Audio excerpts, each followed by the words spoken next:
Ok, entonces el tema que vamos a tratar es lo que se conoce como campos dependientes del tiempo. Ok, bien, entonces, ¿en qué se basa la idea de introducir dependencia temporal a los campos? Se basa en lo siguiente.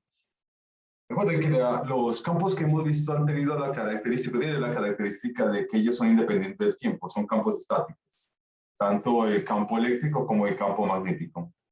Recuerden que la necesidad hasta ahora de que esos campos sean estáticos es consecuencia directamente de la misma evidencia experimental que hasta cierto momento se había considerado. O sea, cuando surgió el concepto de campo eléctrico, eso resultó de aquella evidencia experimental que nos permitió deducir lo que nosotros conocíamos como la ley de Coulomb. ¿Sí? Entonces fue la misma evidencia experimental hasta ese momento lo que daba a entender que solamente había necesidad hasta ese momento de campos eléctricos únicamente siendo estáticos.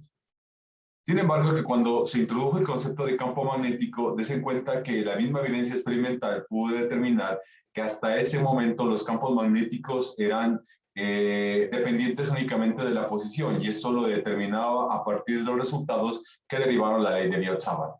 Ok, todo eso en principio era completamente satisfactorio y coherente hasta cierto momento con la evidencia experimental que hasta ese punto se consideraba. Ok, sin embargo, posteriormente, unos experimentos realizados por Faraday permitieron dar a entender que considerar que los campos solamente dependan de la posición no era suficiente. ¿Sí? También se debería considerar que los campos deberían tener una dependencia temporal. Ok, entonces surgieron una serie de experimentos en los cuales permitieron mostrar que cuando se consideraban los campos estrictamente estáticos, el campo eléctrico y el campo magnético eran completamente independientes. O sea, uno existía completamente independiente del otro. Sin embargo, cuando surgió la evidencia experimental y Faraday pudo observar ella, él pudo determinar entonces que dichos campos ya no eran completamente independientes, sino que existía una conexión entre ellos. Ok, ten en cuenta que hasta ese momento, hasta considerar los campos eléctricos y magnéticos como siendo estáticos, nosotros entendíamos que las fuentes de los campos eléctricos eran las distribuciones de carga, en tantos que las fuentes de los campos magnéticos eran las distribuciones de corriente. ¿De acuerdo? Solo que hay una cosa que es bastante curiosa con los campos estáticos, electrostáticos, era que por el hecho de que las fuentes de los campos eléctricos fueran las distribuciones de campo, fueran las distribuciones de carga, las líneas de campo eléctrico tenían la característica de ser líneas abiertas. ¿Qué significa que sean líneas abiertas? Recuerden que el concepto de línea de campo eléctrico tenía la interpretación de que esas líneas de campo comienzan en las cargas positivas y terminaban en las cargas negativas. Si yo tengo cargas eléctricas positivas, entonces se entendía que la línea de campo comenzaba en la carga positiva y se iba al infinito. Pero si yo tenía una carga negativa, entonces las líneas de campo venían al infinito y confluían en la carga negativa. Hasta ese momento eso es lo que se entendía del campo electrostático y de las líneas de campo que utilizábamos para representarlos.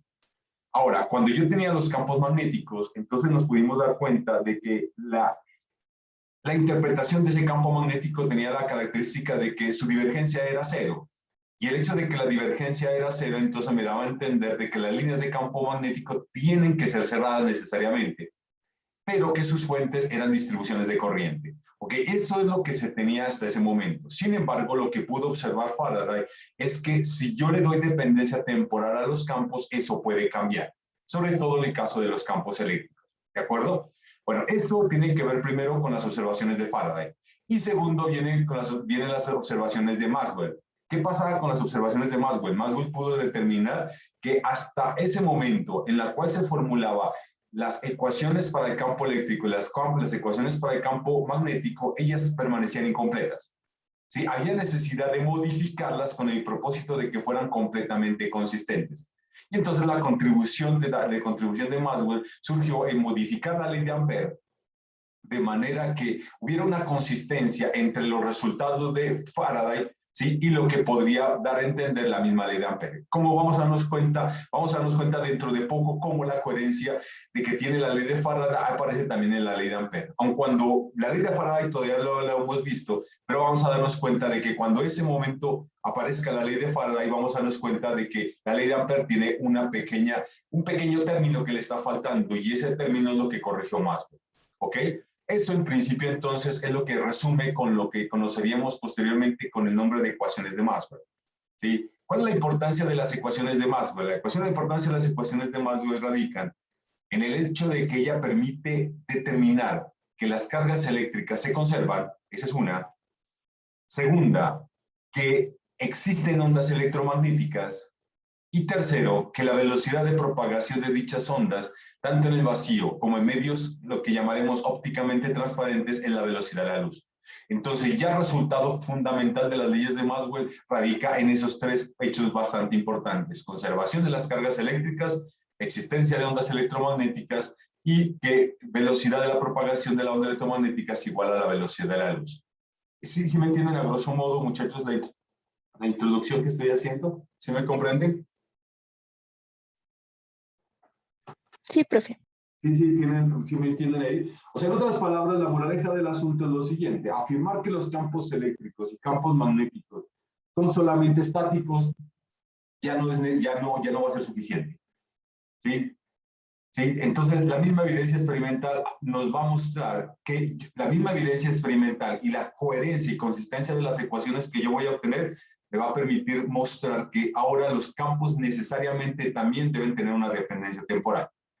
Estamos entendidos. Ahora, la forma como esa dependencia temporal aparezcan en las ecuaciones que yo estoy utilizando para poder estudiar los campos es lo que a mí me interesa entender. Muy bien, entonces para poder dar inicio de todo estas observaciones que acabo de hacer, entonces comencemos primero con lo que conocemos como la ley de inducción de Faraday. Muy bien, entonces para hablar de la ley de inducción de Faraday, por favor recordemos dos resultados bien importantes. Uno tiene que ver con esta ecuación que resalto y que ustedes conocen muy bien. Esto que está acá. ¿Ok? Y esta era una de las ecuaciones que satisface el campo electrostático, que el campo electrostático es un campo rotacional, ¿cierto? Esa es la primera ecuación que satisface el campo electrostático. ¿Ustedes me pueden recordar cuál es la otra ecuación que satisface el campo electrostático? Recuerden que cuando yo defino un campo vectorial, entonces yo necesariamente tengo que definir a dicho campo vectorial con el propósito de poderlo definir de manera clara. Una es su rotacional y el otro, ¿cuál es el otro elemento que debo asociar el campo a un campo vectorial? Que lo hemos visto tanto para el campo eléctrico como para el campo magnético. ¿Cuál es la otra cantidad que debo asociar? ¿Una divergencia? Exactamente. Entonces recuerden que además de esta ecuación que tenemos para el campo eléctrico, entonces tenemos una ecuación adicional que tiene que ver con la divergencia y que nosotros conocemos con el nombre de ley de Gauss. Entonces la divergencia del campo eléctrico dice que es igual a 1 sobre epsilon sub 0 de distribución de carga. ¿Ok? Esa es la segunda ecuación entonces que está asociada al campo electrostático. Muy bien, entonces cuando uno mira la ecuación, la ley de Gauss, esta ecuación que está acá, entonces esto me permite entender de que si yo tengo una distribución de carga, esa distribución de carga es la responsable entonces de tener un campo eléctrico. ¿Estamos entendidos hasta acá? ¿Sí?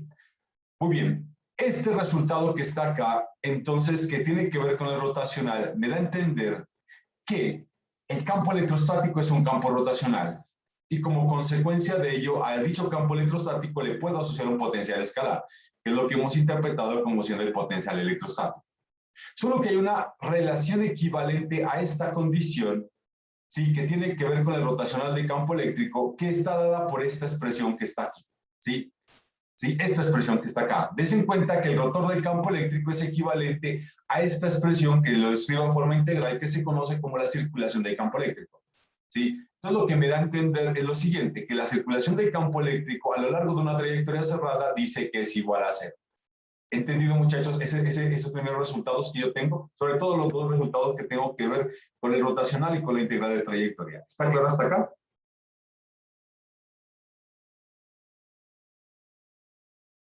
¿Sí me entienden hasta aquí, muchachos? Sí. Muy bien, entonces, como nosotros habíamos visto, en el caso electrostático sabemos que las fuentes de los campos eléctricos son las distribuciones de carga. Y si yo interpreto los campos eléctricos a través de líneas de campo, entonces entendemos que dichas líneas de campo tienen la característica de ser abiertas. ¿Qué significa que sean abiertas? Entonces significan que en el caso de tener únicamente cargas positivas, las líneas de campo terminan saliendo de las cargas negativas, de las cargas positivas y terminando en el infinito, Pero si yo tengo una distribución de carga negativa, entonces las líneas de campo terminan viniendo del infinito y llegando a la carga negativa. ¿Sí? Yo solamente podría tener, por ejemplo, líneas de campo cerrados si yo tengo cargas muy próximas. ¿Sí? De tal manera que yo pueda visualizar que unas líneas de campo salen de las cargas positivas y terminan llegando a las cargas negativas, como ocurre en el dipolo. ¿Hasta aquí me entienden, muchachos? ¿Sí me comprenden esa primera parte?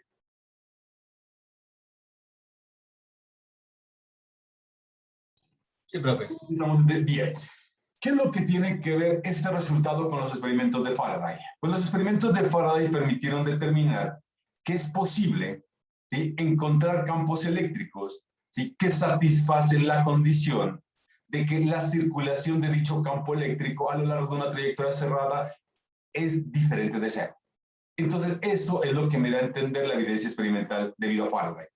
O sea, si yo tomo únicamente los resultados que consideraba para campos electrostáticos, donde las fuentes de los campos eléctricos eran las distribuciones de carga, eso inmediatamente garantizaba de que la circulación de campo eléctrico a lo largo de una trayectoria cerrada siempre debería ser cero. ¿Sí? Pero la evidencia de Faraday, la nueva evidencia de Faraday, permitió determinar de que no necesariamente esa integral podía ser cero. ¿Sí? Lo que pudo observar Faraday es lo siguiente: si yo quiero garantizar de que esa circulación de campo eléctrico a lo largo de una trayectoria cerrada sea diferente de cero, entonces necesariamente yo voy a tener que necesitar la presencia de un campo. Ese campo que necesitamos ahora es un campo magnético. ¿Estamos claros? Entonces, des en cuenta que cuando yo formule estas ecuaciones, hasta aquí, en ningún momento hice evidencia de la presencia del campo magnético. Los campos eléctricos y magnéticos hasta ese momento eran completamente independientes y distintos.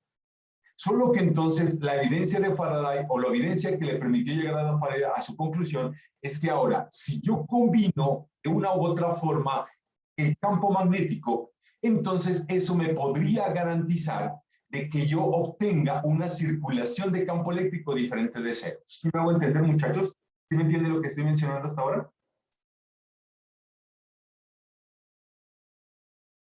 ¿Me entienden, muchachos, acá?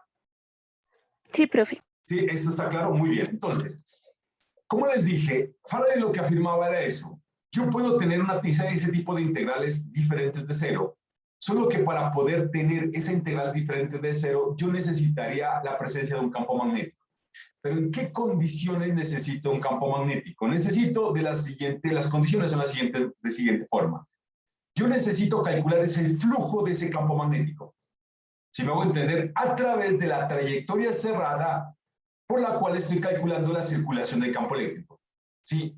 Pero no es cualquier flujo. A mí lo que me interesa es que ese flujo que estoy calculando tenga la característica de que está cambiando con el tiempo.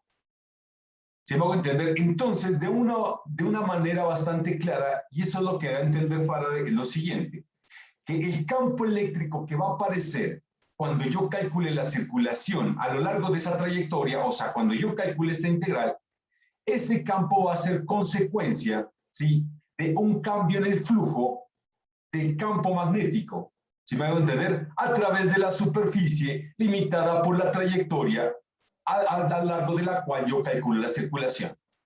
¿Sí? O sea, lo que me dicen otras palabras es muy simple: que yo puedo establecer este campo eléctrico si yo cambio el flujo de campo magnético.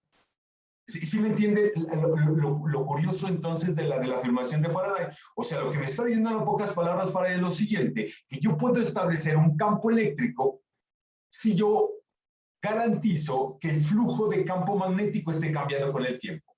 Ese concepto de campo eléctrico que ahora surge va a ser completamente diferente al concepto de campo eléctrico que va a estar dada por esta ecuación, por la ley de Gauss.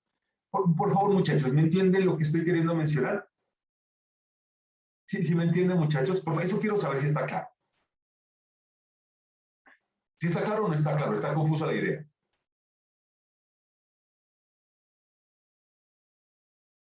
Sí, profe. Sí, seguro todos, Damaris, Keiter, Lorena, ¿sí me entiende? Sí, profe. Sí, profe. ¿Sí estamos claros? O sea, miren, ¿cuál es la gran diferencia entonces de la propuesta de Faraday y lo que me da a entender la ley de Gauss? La propuesta de Faraday es muy simple. Mire, en primer lugar entiendan lo cual es la idea de la ley de Gauss. La ley de Gauss dice, de acuerdo a lo que plantea la ecuación, es que si yo tengo un campo eléctrico, de acuerdo a la ley de Gauss, ese campo eléctrico es responsable por la presencia de una distribución de carga. O sea, la ley de Gauss dice que si yo tengo distribuciones de carga, esas distribuciones de carga son la fuente de campos eléctricos, ¿sí? Cualquier tipo de distribución de carga que yo tenga, entonces eso va a dar origen a la presencia de un campo eléctrico. Solo que ese tipo de campo eléctrico que hasta ese momento se entendía era un campo de tipo electrostático. La idea de Faraday o la propuesta de Faraday era muy simple y eso se basa en evidencia experimental. Si yo tengo un campo magnético y ese campo magnético es responsable de que el flujo magnético debido a él cambie en el tiempo, entonces eso va a establecer un campo eléctrico. ¿Sí me entienden, muchachos, la diferencia entonces del concepto de campo eléctrico que surge de la ley de Gauss y el concepto de campo eléctrico que surge de la propuesta de Faraday? ¿Sí me entienden conceptualmente cuál es la diferencia entre estos dos campos eléctricos? Eso quiero saber si está entendido. Muchachos, ¿me entienden la idea? ¿Sí me entienden? Fernanda, Edward, Keiter, Lorena, Víctor, ¿sí me entienden la idea, muchachos? Eso quiero saber si está claro. Sí, profe. ¿Sí estamos entendidos? Muy bien. Al tipo de campo eléctrico que surge como consecuencia de la variación del flujo magnético es lo que llamaremos de ahora en adelante como campo eléctrico inducido. Si este campo eléctrico inducido es completamente diferente al campo eléctrico que surge de la ley de Gauss. Si me hago entender, esa es la primera parte que yo quiero que entiendan. Entonces, este tipo de campo eléctrico no se va a generar por cargas eléctricas. Este campo eléctrico entonces se va a establecer como consecuencia del cambio en el tiempo del flujo magnético. Esa es la parte que yo quiero que entiendan. Ahora lo vamos a entender cómo de manera experimental esto queda claro, pero entonces yo quiero que entiendan la idea de cómo surgiría este campo eléctrico. ¿Está entendido hasta acá? ¿Sí me entienden? Sí, profe. Muy bien. El segundo hecho importante de este campo eléctrico inducido es lo siguiente. Las líneas de campo son cerradas. Muy diferente al concepto de campo eléctrico que surge de la ley de Gauss. En el caso de la ley de Gauss, nosotros entendíamos que las líneas de campo eran abiertas. Comienzan en cargas positivas, van al infinito o terminan en cargas negativas. Si me voy a entender, ese es el concepto de línea de campo que yo asocié para campos que son consecuencia de la ley de Gauss y que tienen como fuente las distribuciones de carga. Pero en el caso de campos eléctricos inducidos, que son consecuencia de la variación del flujo magnético, ellos tienen la característica de que las líneas de campo eléctrico siempre van a tener que ser cerradas. Eso es lo que me garantizará entonces el hecho de que esta integral de trayectoria que mide la circulación del campo eléctrico sea diferente de esa. ¿Me entendieron la idea, muchachos? ¿Sí me comprenden? ¿Sí me comprenden, muchachos, aquí? Sí, profe. Muy bien, entonces, ¿cómo Faraday pudo formular matemáticamente su propuesta? Él formuló matemáticamente su propuesta simplemente afirmando lo siguiente. Que la FEN, ¿qué significa la FEN? La FEN es lo que nosotros entendemos como siendo el dispositivo que es capaz de establecer una corriente eléctrica en un circuito. Recuerden que las corrientes eléctricas yo las entiendo como ¿qué? ¿Cómo entiendo una corriente eléctrica? Si ustedes se dan cuenta, una corriente eléctrica se entiende como la presencia de un campo eléctrico. El campo eléctrico es la responsable entonces de que la carga se mueva. ¿Estamos entendidos? ¿Sí? Entonces, si yo tengo una región del espacio y en esa región del espacio tengo la presencia de distribuciones de cargas, entonces yo sé que el campo eléctrico es responsable de que esas cargas se muevan.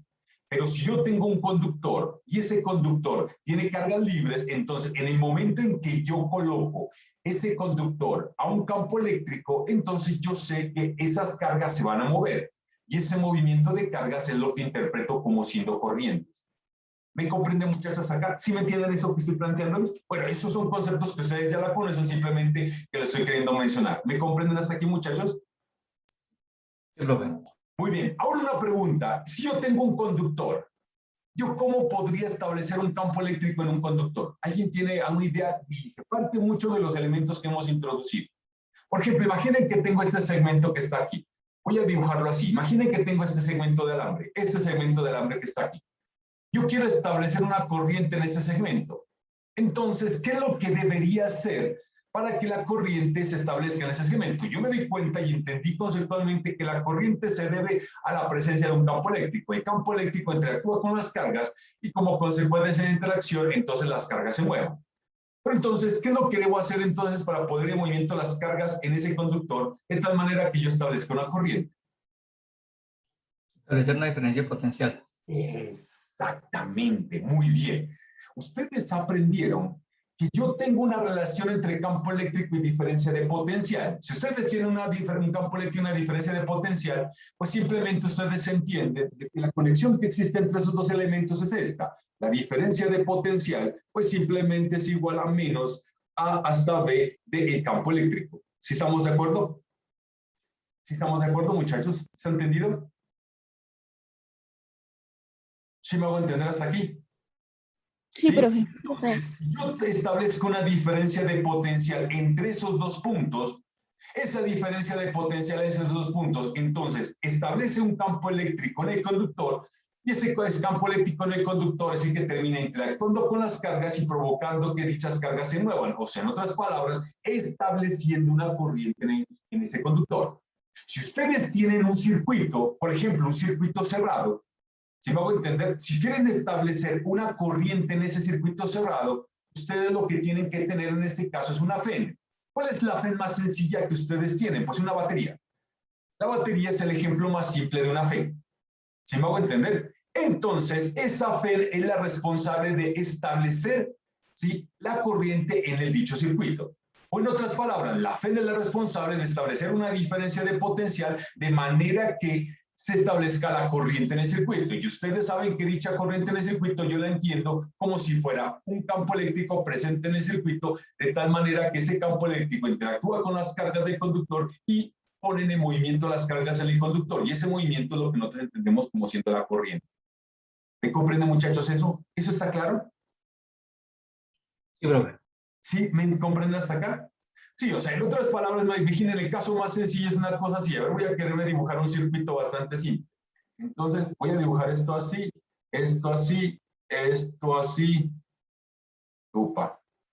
Una cosa así. Entonces, esto así. Aquí voy a colocar otra cosa dentro de poco para que ustedes lo den cuenta.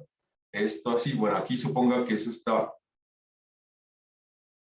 Y si ustedes recuerdan sus notaciones, esta es la manera como yo denoto una FEM. ¿Sí? Esto es una FEM, lo que sería una batería. Bueno, no está bien dibujada, pero creo que ustedes ya consiguen darse una idea de qué es lo que quiero hacer. Y en este caso, para poder entender la presencia de una FEM, pues lo que voy a dibujar aquí es una resistencia. Upa, bueno, se supone que es una resistencia. Sí, vamos, no soy muy bueno para dibujar con esta tableta, pero esta es la resistencia. ¿Estamos de acuerdo? ¿Sí me entienden, muchachos? Esto es lo que llamaríamos la FEM. ¿Me comprenden, muchachos? ¿Sí me entienden? Sí, profe. Sí, hasta aquí, por favor, quiero saber si hay alguna pregunta. Edward, Fernanda, Juan Felipe, Keiter, Lorena, Víctor, Damaris, ¿me entienden?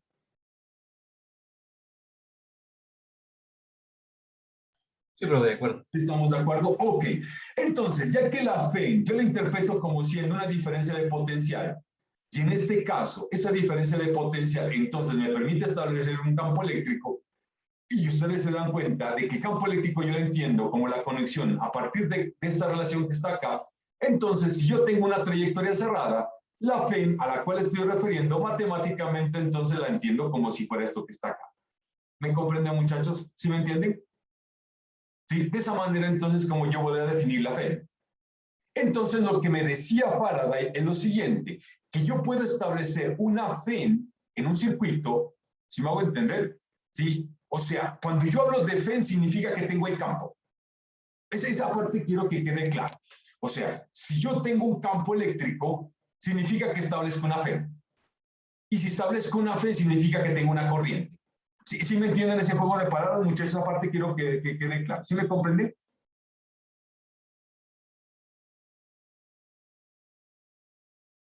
Por favor, ¿me entienden o no me entienden? Por favor, que tengan en cuenta lo siguiente. Si esta es la FEN, lo que estoy mencionando aquí, esta es la FEN en este circuito, Esta FEN es la responsable de establecer una corriente en el circuito. ¿De acuerdo, muchachos? Y esa corriente en el circuito es lo que yo interpreto como siendo la interacción del campo eléctrico en el circuito con las cargas que están en los mismos conductores que definen el circuito. ¿Hasta ahí está claro? ¿Sí me entienden lo que estoy mencionando? Sí, profe. ¿Sí me entienden todos? Keita, Lorena, Víctor, ¿sí me entienden eso? Sí, profe. Muy bien. Entonces, cuando yo interpreto la ley de Faraday, la voy a interpretar también de esta manera. Entonces, si yo tengo una corriente en un circuito, no necesariamente esto, sino cualquier circuito, ¿sí? Esa corriente se debe a una FEN. Y esa FEN es lo que yo interpreto como siendo responsable de la presencia del campo eléctrico en dicho circuito. Entonces, si yo tengo este circuito cerrado, que yo estoy definiendo por la trayectoria C, este circuito que yo lo estoy definiendo por la trayectoria C, entonces, a lo largo de esa trayectoria C, yo tengo un campo eléctrico. Ese campo eléctrico es entonces lo que yo conecto con la FEN, que yo lo estoy denotando por esta letra que está acá.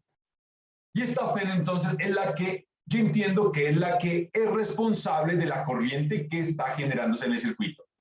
¿Me entienden ese juego de palabras? ¿Sí está claro, muchachos? ¿Está entendido hasta acá? Sí, profe. ¿Sí me entienden? Muy bien. Por favor, ahora pónganle cuidado. Miren, aquí aparece la circulación del campo eléctrico. Y eso es lo que inicialmente teníamos en el caso electrostático como siendo igual a cero. Solo que, de acuerdo a Faraday, ahora esa circulación va a ser diferente de cero.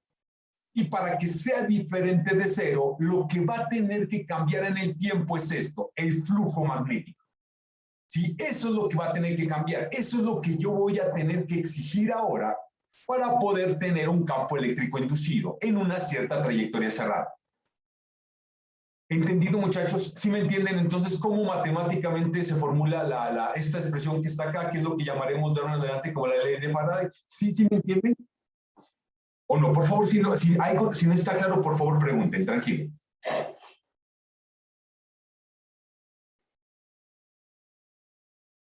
¿Me comprenden? Está claro por ahora, profe. Sí. Miren, ahora les voy a explicar qué significa el signo menos. Ese signo menos es fundamental en esa ecuación. Y ese signo menos también es consecuencia de la ley de inducción de Faraday, de la misma evidencia experimental. Muy bien, entonces, ¿cómo defino matemáticamente el flujo magnético? El flujo magnético lo defino matemáticamente a partir de esta expresión. Eso es lo que me define el flujo magnético. ¿Quién viene a ser la superficie S a través de la cual yo calculo el flujo magnético? Pues la superficie S simplemente es la superficie que yo genero a partir de la trayectoria cerrada C. Por favor, quiero que me digan si entienden ese concepto. ¿Sí está claro qué significa una superficie generada a partir de una trayectoria? ¿Sí está claro o no? Si no está claro, está confuso, por favor pregunten, tranquilos.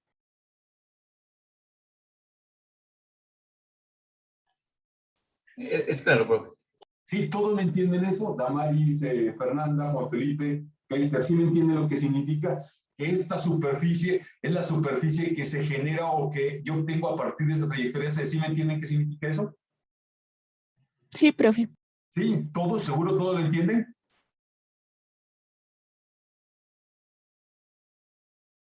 ¿Sí? ¿Lo entienden? Ok, muy bien. Entonces, des en cuenta de que lo que está en el lado izquierdo, esto que habíamos interpretado como siendo ¿qué? Como siendo la circulación de campo eléctrico.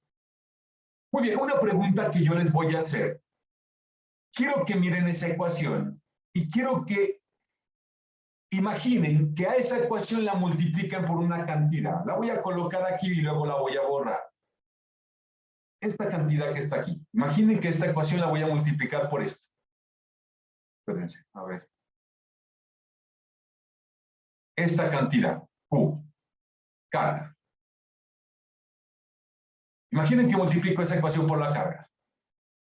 Esto que está aquí, ¿qué representa? Conceptualmente, ¿qué representa? ¿El producto de la carga por por el campo eléctrico? La fuerza. Muy bien, esa es la fuerza eléctrica. La ¿Sí? fuerza. Si estamos claros, entonces, ese tipo de integral, ¿qué está calculando? El trabajo. El trabajo realizado por el campo eléctrico, ¿no es verdad? ¿Estamos entendidos aquí? Ok. Miren una cosa que les voy a mencionar. Si ustedes hacen lo mismo acá arriba, si ustedes multiplicarían esta ecuación acá por Q, y acá lo multiplican por Q, ¿estamos de acuerdo? Aquí por Q y aquí por Q. Entonces, den cuenta que ustedes están calculando del lado izquierdo el trabajo realizado por la fuerza eléctrica a lo largo de una trayectoria cerrada. Quiero que hagan ese mismo ejercicio acá arriba. Multipliquen el Q y eso también les interpreta el trabajo realizado por la fuerza eléctrica a lo largo de una trayectoria cerrada. ¿Están de acuerdo con eso, muchachos? ¿Sí me entienden? Sí, profe. Muy bien. Solo que quiero que me digan qué interpretación tiene este resultado que está aquí cuando yo defino eso como siendo el trabajo realizado, ¿sí?, por la fuerza eléctrica. ¿Qué significa eso? Ustedes En muy el bien lo primer, saben. en el Ajá. primer caso, que es independiente de la trayectoria, en el segundo, que es dependiente de la trayectoria, ¿es conservativo o no conservativo? Esa es la clave importante. Este resultado que tengo acá me está diciendo que la fuerza electrostática es una fuerza conservativa.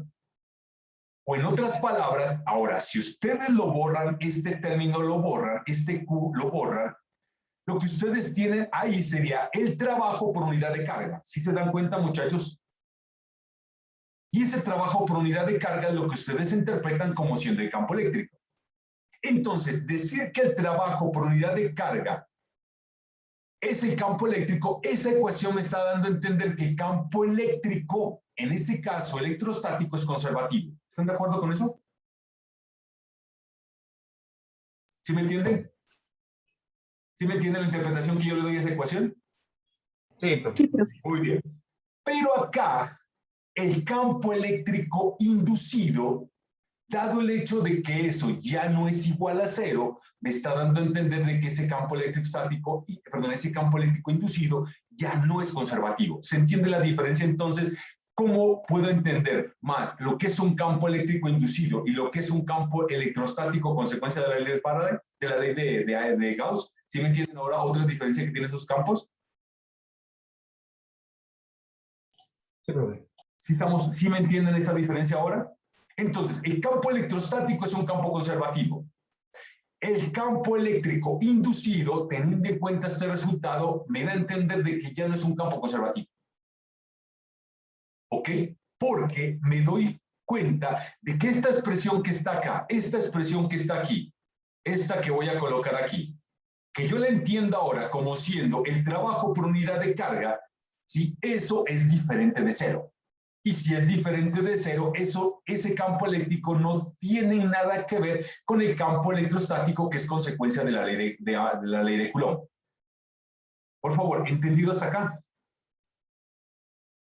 ¿Sí me entienden? Sí, profe. Muy bien, ahora sí.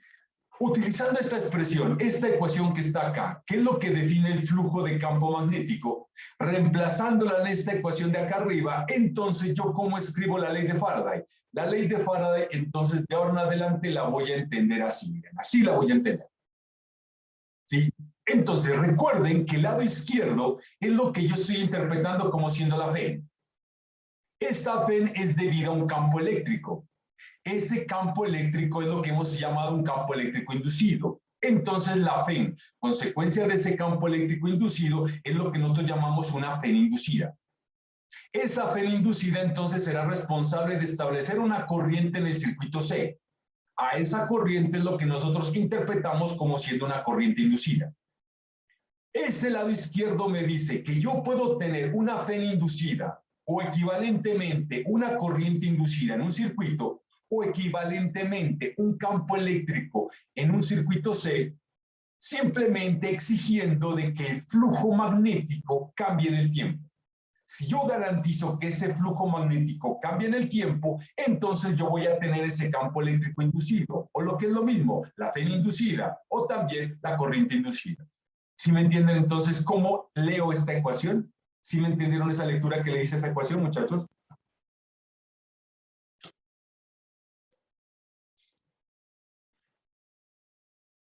¿Sí me entienden? Hasta aquí, por favor, quiero saber si está claro. Si hay preguntas, muchachos, pueden hacerlas. Si hay algo que de pronto esté confuso, pueden preguntar, tranquilos.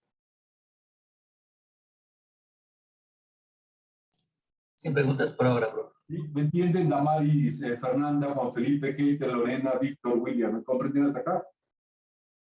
Sí, profe. Muy bien, ahora sí vamos a ver un ejemplo. ¿Cómo es que esto puede entenderse? ¿Sí? Y que da una idea de los experimentos de Faraday que le permitieron llegar a esa ecuación. Quiero que miremos este ejemplo que está acá. Miren, acá tengo dos circuitos. Un circuito que lo estoy llamando 1 y un circuito que lo tengo identificado como siendo 2. Entonces, el circuito 1 es este y este que está acá es el circuito 2. ¿Cuál es la característica del circuito 1? Este circuito 1 está conectado a una FEN. En este caso, la FEN es esta y esta es la batería. ¿Sí? O sea, esa batería, entonces, es la responsable de establecer una corriente eléctrica en el circuito. De tal manera que yo tengo a través del circuito 1 una corriente que está circulando. ¿Entendido hasta aquí, muchachos? ¿Eso está claro? Esa primera parte, ¿está clara? ¿Sí me entienden? Damaris, Eduardo, Fernanda, Keiter, Larry, Lorena, ¿sí me entienden hasta acá? Sí, profe. Muy bien. El circuito 2, ¿qué es lo que lo caracteriza? El circuito 2, lo único que lo caracteriza es el hecho de que ese es un conductor, nada más. Pero, además de ser un conductor, el circuito tiene que ser cerrado. Una pregunta, ¿por qué creen que debo garantizar que el circuito sea cerrado? Y no necesariamente, por ejemplo, un conductor abierto. ¿Por qué creen ustedes, muchachos? Para poder establecer una corriente. Bueno, porque de todas maneras, si yo tengo un circuito abierto, puedo también tener una corriente. Pero en este caso, ¿por qué yo necesito que ese circuito necesariamente sea cerrado? ¿Quién me puede dar una idea? De acuerdo a lo que hemos aprendido ¿Para calcular el área? Bueno, si yo tengo el circuito cerrado, es verdad, porque ese circuito cerrado yo puedo definir un área a través del circuito cerrado. Pero ¿por qué sería tan importante para la ley de Faraday que necesariamente el circuito sea cerrado? ¿Qué me dicen? Porque recuerden que si yo tengo un circuito cerrado, yo a través de ese circuito cerrado puedo calcular el flujo de campo magnético. Y eso es lo que necesito aquí, flujo de campo magnético. ¿Estamos entendidos? Por eso necesito el circuito que sea cerrado. ¿Me entienden? ¿Sí me entienden ahora por qué necesariamente tiene que ser cerrado? Muy bien, listo. Entonces, ¿qué pasa cuando yo tengo el circuito 1 y por ese circuito 1 circula una corriente? Pues una cosa que yo sé es que si yo tengo un conductor y por ese conductor circula una corriente, entonces yo sé que esa corriente que circula en el conductor es responsable de un campo magnético. ¿Sí estamos entendidos? Entonces yo sé que el campo magnético, debido a la corriente que circula en el circuito 1, es de la forma como está indicada en el dibujo. ¿Sí entienden por qué las líneas de campo magnético son así? ¿Sí lo entienden, muchachos? La corriente circula de esta manera y esa corriente es tal que me garantiza que las líneas de campo magnético circulan de la forma como está indicada en el dibujo. Si se dan cuenta quiénes son las líneas de campo magnético, ¿no? Las líneas de campo magnético son estas, miren. Esta que está aquí, así va a ser la línea de campo magnético, está atravesando así. Esta que está acá, la línea de campo magnético atraviesa así. Esta que está acá viene así y atraviesa así. ¿Sí se dan cuenta por qué son las líneas de campo magnético así? Regla de la mano derecha. Exactamente, tienen que usar regla de la mano derecha. La regla de la mano derecha, y esa regla por favor ténganla en su cabeza porque eso les va a servir casi toda la vida cuando trabajen con campos magnéticos. Esa regla a ustedes les da a entender cómo son o cómo es en principio la línea de campo magnético asociada a una corriente.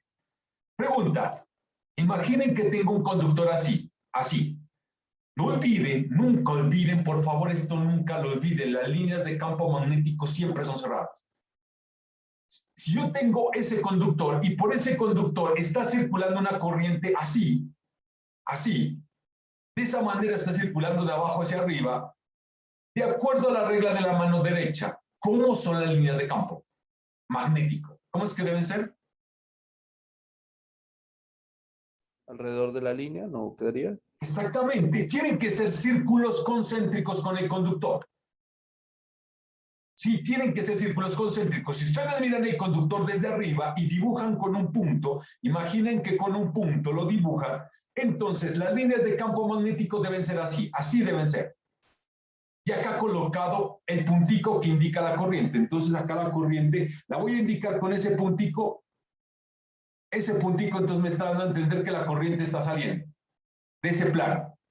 Por regla de la mano derecha, ¿qué orientación tendrá el campo magnético? Yo sé que debe ser un círculo concéntrico con ese conductor.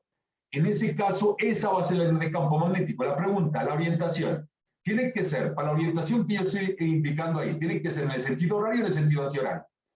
Antihorario. Muy bien. El campo magnético, la línea de campo magnético debe orientarse así, así. Esa recuerda que son vectores tangentes, de esa manera yo entiendo el campo magnético. El campo magnético siempre va a ser un vector tangente a la línea de campo magnético, así va a ser. Pero si ustedes invierten la dirección de la corriente de tal manera que ahora la corriente va a ser así, imaginen que ahora la corriente va a ser así, entonces la línea de campo también sigue siendo un círculo concéntrico, así.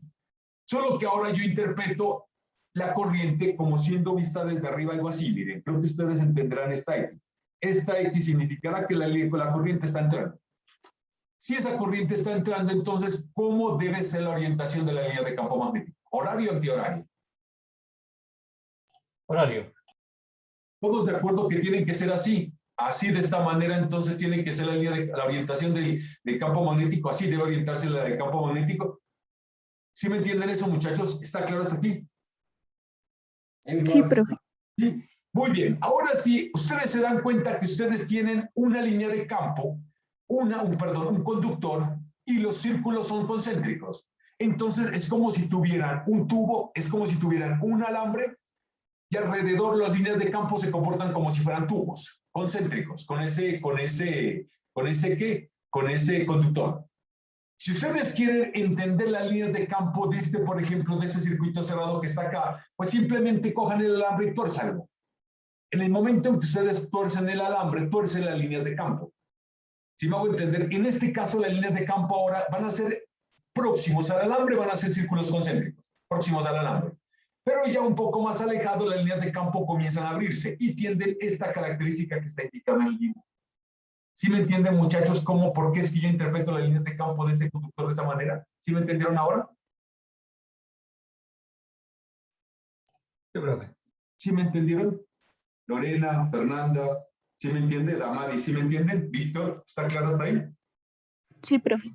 Sí, muy bien, listo. Entonces creo que ustedes ya saben, ya tienen en su mente que las líneas de campo tienen que ser exactamente de la manera como está indicando el gráfico.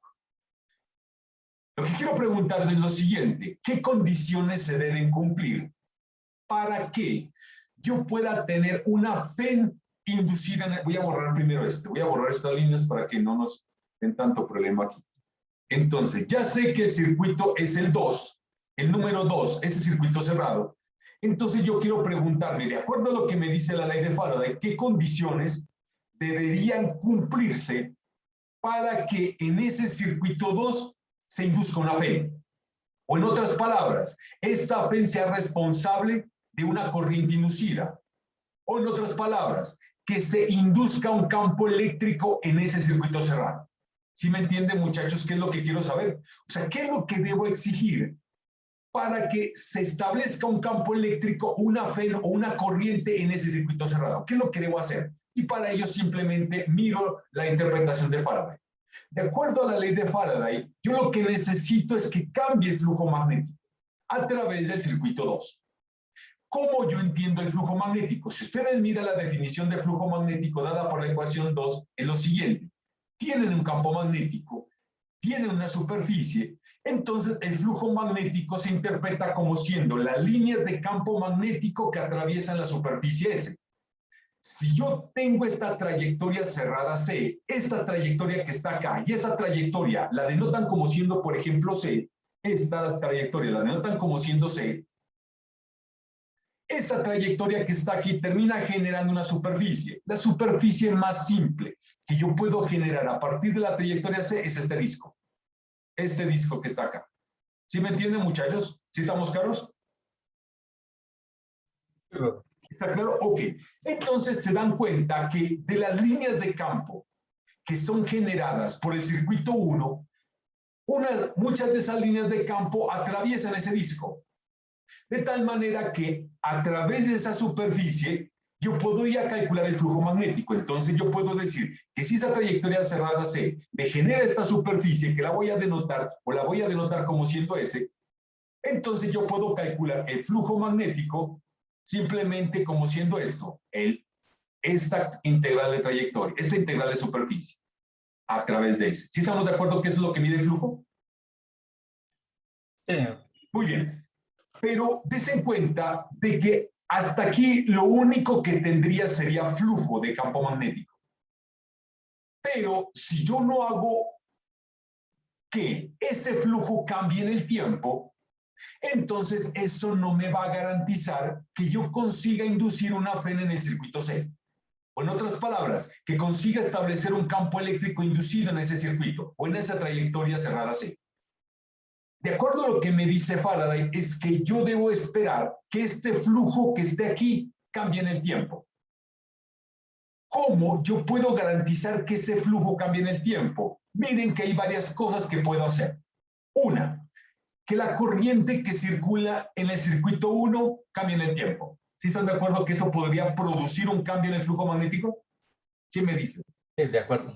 Sí, ¿no? Porque no olviden que el campo magnético es dependiente de la corriente. La corriente es la fuente del campo magnético. Si esa corriente cambia en el tiempo, entonces el campo magnético cambia en el tiempo. Y si el campo magnético cambia en el tiempo, el flujo cambia en el tiempo. Y si el flujo cambia en el tiempo, entonces eso daría origen a que se induzca un campo eléctrico en la trayectoria cerrada C. O en otras palabras, una FEN en esa trayectoria. ¿Sí me entienden la primera posibilidad? Sí, profe. Sí, muy bien. Segunda posibilidad. Yo voy a mantener la corriente constante. Si mantengo la corriente constante, el campo magnético no cambia en el tiempo. Y si no cambia en el tiempo el campo magnético, en principio tampoco debe cambiar el flujo. Pero una cosa que puedo hacer es una sencilla. Yo mantengo fijo el circuito 1 y lo que hago simplemente es tomar el circuito 2 y moverlo. Lo alejo del circuito 1 o lo distancio del circuito 1.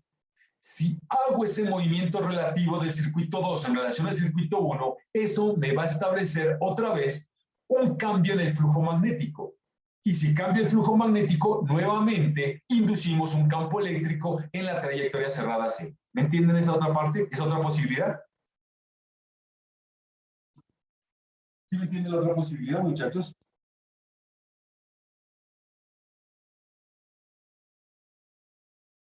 Muchachos, Sí, ¿me profe. entienden? ¿Sí me entienden? Ok, eso fácilmente se puede explicar a través de la fuerza de Lorentz. ¿Recuerdan cómo se define la fuerza de Lorentz? ¿Alguien tiene una idea de cómo define la fuerza de Lorentz? Es carga por campo eléctrico más la velocidad por campo magnético.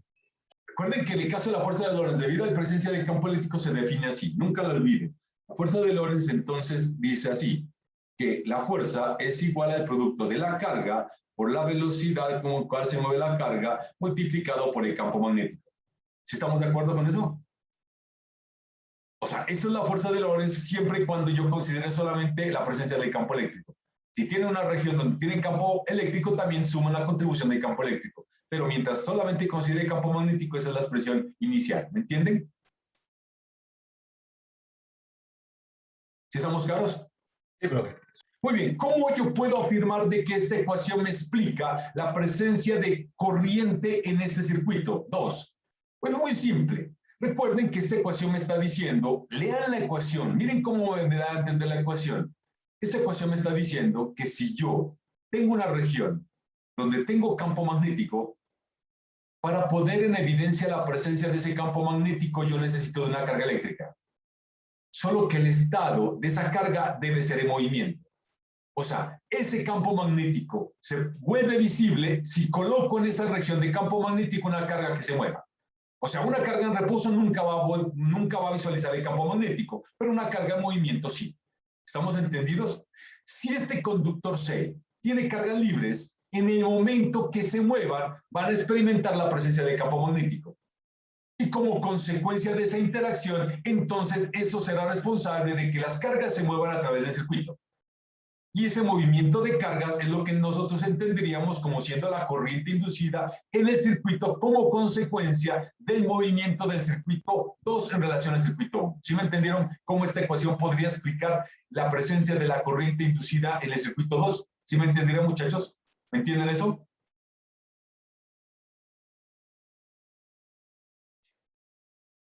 ¿Está claro? Keiter, Lorena, Víctor, Fernanda, Juan Felipe, ¿sí me entendieron? Sí, profe. ¿Sí estamos? Muy bien. ¿Cuál es la otra posibilidad? La otra posibilidad es muy simple. Pues yo mantengo fijo el circuito 2 y lo que hago es mover el circuito 1. Si yo mantengo fijo el circuito 2 y muevo el circuito 1, eso también va a garantizar, ¿sí?, de que el flujo magnético a través del circuito 2 también cambie. ¿Sí? Y si cambia el flujo magnético a través del circuito 2, entonces eso va a establecer una corriente en el circuito 2, ¿sí? O sea, una corriente inducida, y entendemos que esa corriente inducida yo la interpreto como si fuese consecuencia del campo eléctrico que tengo en el circuito 2. ¿Me entienden, muchachos, hasta acá? ¿Sí me entienden cómo surge esa otra corriente inducida en el circuito bajo esa nueva descripción? ¿Sí me entendieron? Sí, profe. ¿Sí me entienden? Ok, esa es la siguiente posibilidad. Bien, la otra posibilidad sería reemplazar el circuito 1 por un imán, por ejemplo. Si ustedes cambian, recuerden que a mí lo que me interesa, de acuerdo a la ley de Faraday, es que yo tenga simplemente un cambio en el flujo magnético. No me dice, no me especifica quién debe ser la fuente de campo magnético. Aquí en este caso la fuente de campo magnético es la corriente, pero yo podría tener un imán. ¿Sí? Ese imán entonces sería responsable del campo magnético y el movimiento relativo del imán con el circuito 2 también podría provocar, ¿sí?, un cambio en el flujo magnético en el circuito 2 y por lo tanto que se induzca una corriente o una fe en el circuito 2. ¿Sí me entienden la otra posibilidad, muchachos? ¿Están entendidos hasta acá?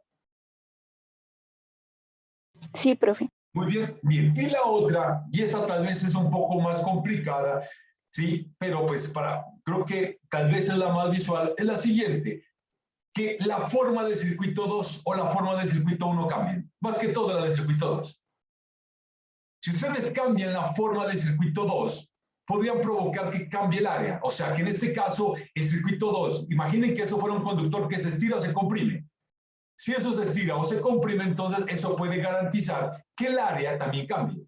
Y si el área también cambia, eso garantiza que el flujo magnético también cambia. De manera que ustedes tienen una corriente inducida del circuito 2. ¿Me entienden las diferentes posibilidades, muchachos? ¿Cómo yo puedo inducir una corriente en este circuito? Si estamos claros hasta acá, por favor, quiero saber si está entendido. Si hay preguntas, pueden hacer. Sí, profe, comprendido. ¿Todos? Fernanda, Damaris, Keiter, Lorena, ¿está claro? Sí, profe.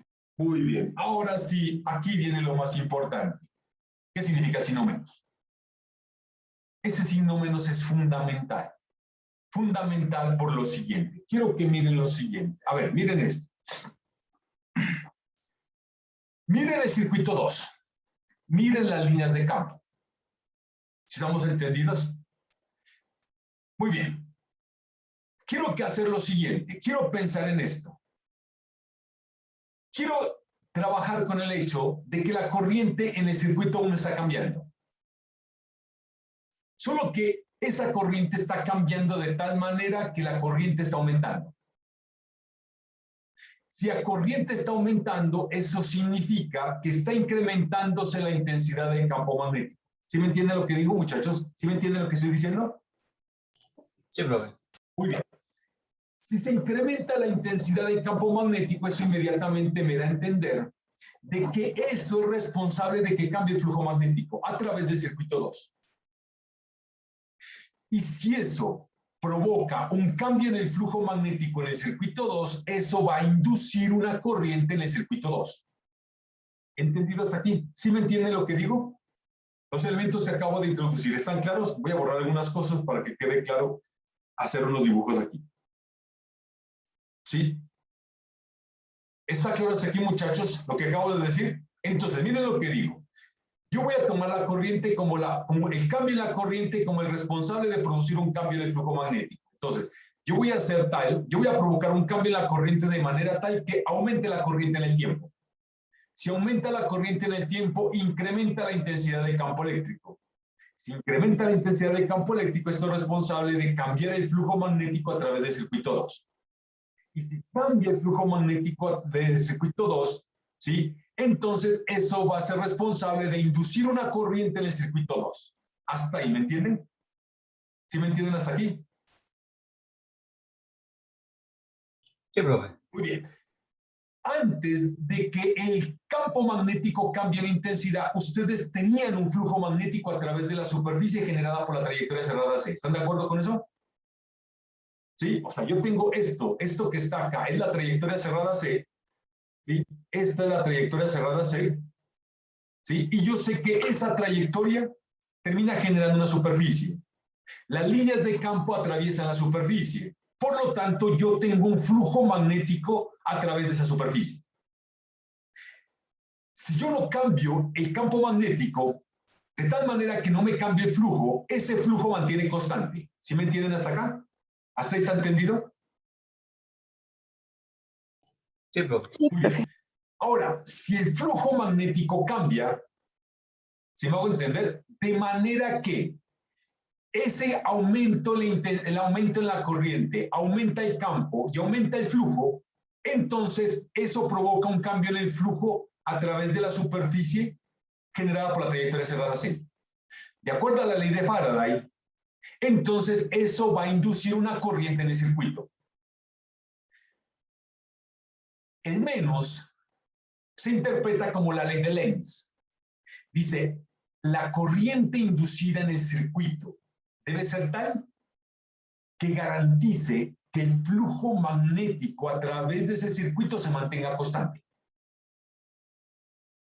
Miren, por favor, miren lo que dice conceptualmente. El signo menos establece que la corriente inducida en el circuito 2 debe ser tal que el flujo magnético a través de ese circuito se mantenga constante. ¿Cuándo era constante el flujo magnético a través de ese circuito? Quiero que me digan, ¿cuándo era? De acuerdo a lo que estaba mencionando, ¿cuándo yo tenía un flujo magnético constante a través del circuito? Yo les dije que si yo mantengo constante la corriente en el circuito 1, el campo magnético no cambia, de tal manera que el flujo magnético a través del circuito C, o la superficie generada por el circuito C, se mantiene constante. ¿Están de acuerdo? Y la corriente se mantiene constante, ¿no? No, o sea, primero piensen en lo siguiente. Yo les digo, si la corriente en el circuito 1 se mantiene constante, entonces el campo magnético es constante, no cambia en el tiempo, de tal manera que el flujo magnético a través de la superficie S, generada por la trayectoria cerrada, es constante. ¿Hasta ahí está entendido? ¿Está entendido esa primera parte, muchachos? Sí, profe. Muy bien. Entonces, antes de cambiar la corriente, el flujo ya era constante. Ahora, si yo cambio la corriente de manera tal que esa corriente incrementa en el tiempo, eso me va a garantizar que la intensidad del campo magnético también incrementa en el tiempo. Eso será responsable de que el flujo magnético a través de la superficie S también aumente en el tiempo. Entonces, lo que da a entender el signo menos es que la corriente que se induzca como consecuencia de ese cambio en el flujo magnético deberá ser tal que yo mantenga constante el flujo. Un flujo que era constante antes de cambiar la corriente. ¿Me entienden hasta aquí lo que estoy diciendo? ¿Eso sí está claro? Sí, profe. Muy bien. Si el cambio en el flujo induce una corriente, esa corriente debe ser tal que mantenga constante el flujo magnético a través de la superficie. Por favor, piensen en lo que les voy a decir. ¿En qué dirección están apuntando las líneas de campo debido al circuito 1? ¿En qué dirección? Están apuntando de izquierda a derecha, ¿no es verdad? Las voy a denotar así. ¿Me comprenden eso hasta aquí? ¿Sí está claro hasta ahí? Sí, profe. Muy bien. Estas son las líneas de campo debido al circuito 1. Si ese flujo magnético cambia en el tiempo, eso será responsable que en el circuito 2 se establezca una corriente. ¿Entendido? ¿Sí se ha entendido eso? Sí, profe. Muy bien, pregunta. Miren el circuito 1. La corriente que yo tengo en el circuito 1 que está orientada, como lo indica en la figura, esa corriente me dice que las líneas de campo apuntan en ese sentido, a través del circuito 1. ¿Sí entienden eso, muchachos? El dibujo que estoy haciendo, la flecha que acabé de dibujar, ¿está claro? Sí, profe. Muy bien. La línea de campo que atraviesa el circuito 2 también está apuntando en la misma dirección. Antes de cambiar la corriente, ese flujo era constante. Solamente que ahora, cuando cambio la corriente, ha incrementado el flujo, pero en esa misma dirección. Como ha cambiado el flujo del campo magnético, entonces eso ha provocado que en el circuito 2 se induzca una corriente. Pero no olviden que si ahora tengo una corriente en el circuito 2, esa corriente entonces será responsable de establecer un campo magnético debido a la corriente inducida. ¿Me entienden? ¿Me entienden lo que estoy diciendo? Eso, por favor, quiero saber si está entendido. Sí, profe, de acuerdo. ¿Sí estamos de acuerdo? Muy bien. Pregunta. ¿En qué dirección creen ustedes que debería orientarse las líneas de campo magnético de manera que yo garantice que el flujo magnético se mantenga constante, de acuerdo a lo que me establece la ley de Lenz? ¿En qué dirección creen ustedes? ¿En la misma dirección de las líneas de campo magnético del circuito 1 o en dirección opuesta? Dirección opuesta. Muy bien, así debería orientarse el campo magnético debido a la corriente inducida en el circuito 2. ¿Sí estamos claros? Muy bien. Si la corriente en el circuito 1 está indicada por la figura de esa manera, así, ¿cómo debería orientarse la corriente en el circuito 2 para obtener una línea de campo en el sentido opuesto? ¿Cómo debería orientarse? ¿Cómo creen ustedes, muchachos?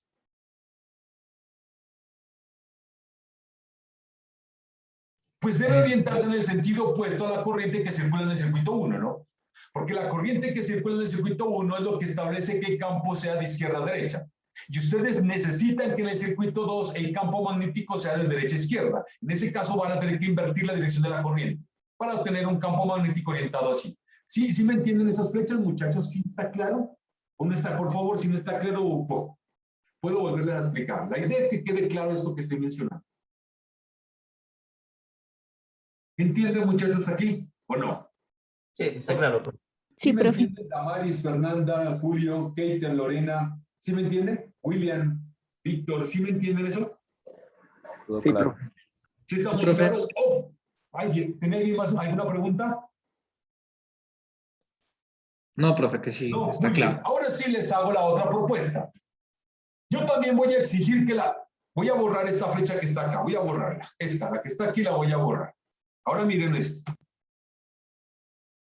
Yo sé que por la circulación de la corriente, las líneas de campo en el circuito van a apuntar de izquierda a derecha. Solo que ahora voy a hacer lo siguiente. Voy a exigir que la corriente comience a disminuir en el tiempo. O sea, todo lo opuesto de lo que mencioné hace poco. Si comienza a disminuir en el tiempo la corriente, la intensidad del campo magnético también disminuye en el tiempo. Si la intensidad del campo magnético disminuye en el tiempo, eso implicará que el flujo magnético también cambie en el tiempo. O sea, el flujo magnético, debido al campo magnético del circuito 1, también va a disminuir en el tiempo, a través de la superficie S. La línea de campo que está atravesando el circuito 2 sigue siendo de izquierda a derecha, solo que la magnitud de ese flujo va a ser menor, cada vez disminuye. Como consecuencia de ese cambio en el flujo magnético, ahora debe inducirse una corriente en ese circuito. De acuerdo a la ley de Lenz, dice que la corriente inducida debe ser tal que mantenga el flujo magnético constante.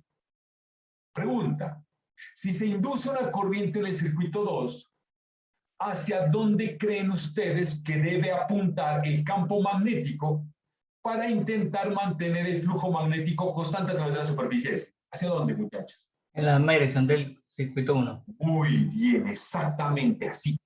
Así. Eso es lo que dice este signo menos. Esa es la interpretación. Si me hago entender, ese signo menos les dice entonces cómo es la orientación de la corriente en el circuito, si me hago entender, en el circuito a través del cual usted está calculando el flujo. ¿Sí me entienden entonces la importancia de ese signo menos? Muchachos, ¿me comprendieron? Hasta aquí, preguntas. Si hay alguna pregunta, por favor, pueden hacerla sin ningún problema, tranquilos. ¿Entendido este gráfico? ¿Sí entendido todas las cosas que acabamos de dibujar, mencionar? ¿Están claras? ¿Sí me entienden, muchachos? Bueno, conceptualmente yo sé que en algún momento, esto lo miraron en sus cursos básicos. Sí, acá lo vuelvo a resaltar. Sí, pero por favor, si tienen dudas, pregúntenlas. Si de pronto hay alguna inquietud, pues entonces les recomendaré que revisen un poco el material con el cual en algún momento ya estudiaron para comprender mejor esta parte. Hasta aquí, muchachos. ¿Está entendido? ¿Alguien tiene alguna inquietud?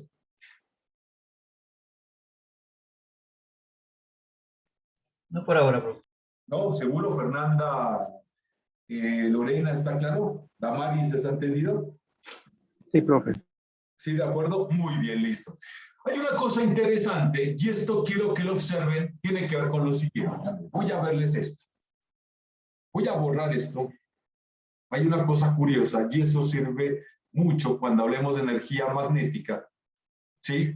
Y tiene que ver con lo siguiente. Voy a borrar este poco de flechas que están acá y voy a volver a dibujar unas flechas.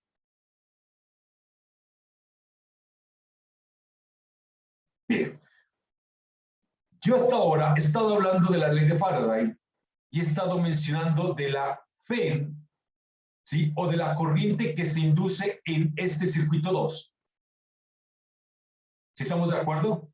O sea, yo he estado hablando del efecto que tiene el campo magnético generado por la corriente que circula en el circuito 1 sobre el circuito 2. Por favor, ahora póngale cuidado simplemente al circuito 1. Quiero que aíslen completamente el circuito 2. Imaginen que ese circuito 2 ya no tiene. Pregunta. Miren las líneas de campo. Miren el circuito 1. ¿Será que yo puedo calcular flujo magnético de las líneas de campo magnético a través del circuito 1? A través del circuito 1. No voy a hablar del circuito 2. El circuito 2 ya no existe. Solamente quiero pensar exactamente en el circuito 1. ¿Será que yo puedo calcular flujo magnético a través del circuito 1? ¿Qué me dicen, muchachos? ¿Será que lo puedo calcular o no puedo calcular? Miren el circuito 1. ¿Qué necesitan para calcular flujo?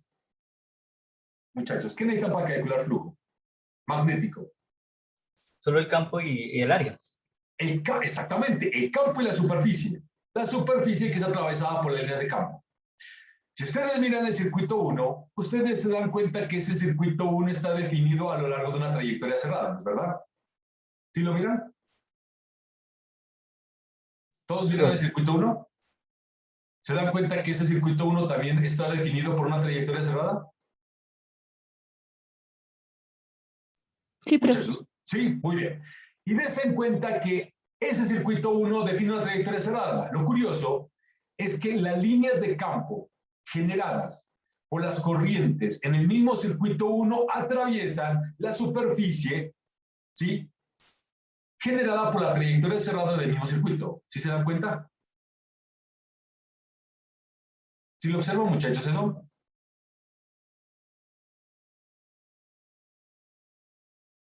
Sí, profe. Ok, entonces, si yo tengo el circuito 1, ese circuito 1 define una trayectoria cerrada C. Por ese circuito circula una corriente. Esa corriente es responsable de un campo magnético. Lo que puedo observar es que ese campo magnético es tal que las líneas de campo, muchas de las líneas de campo, atraviesan la superficie generada por ese circuito.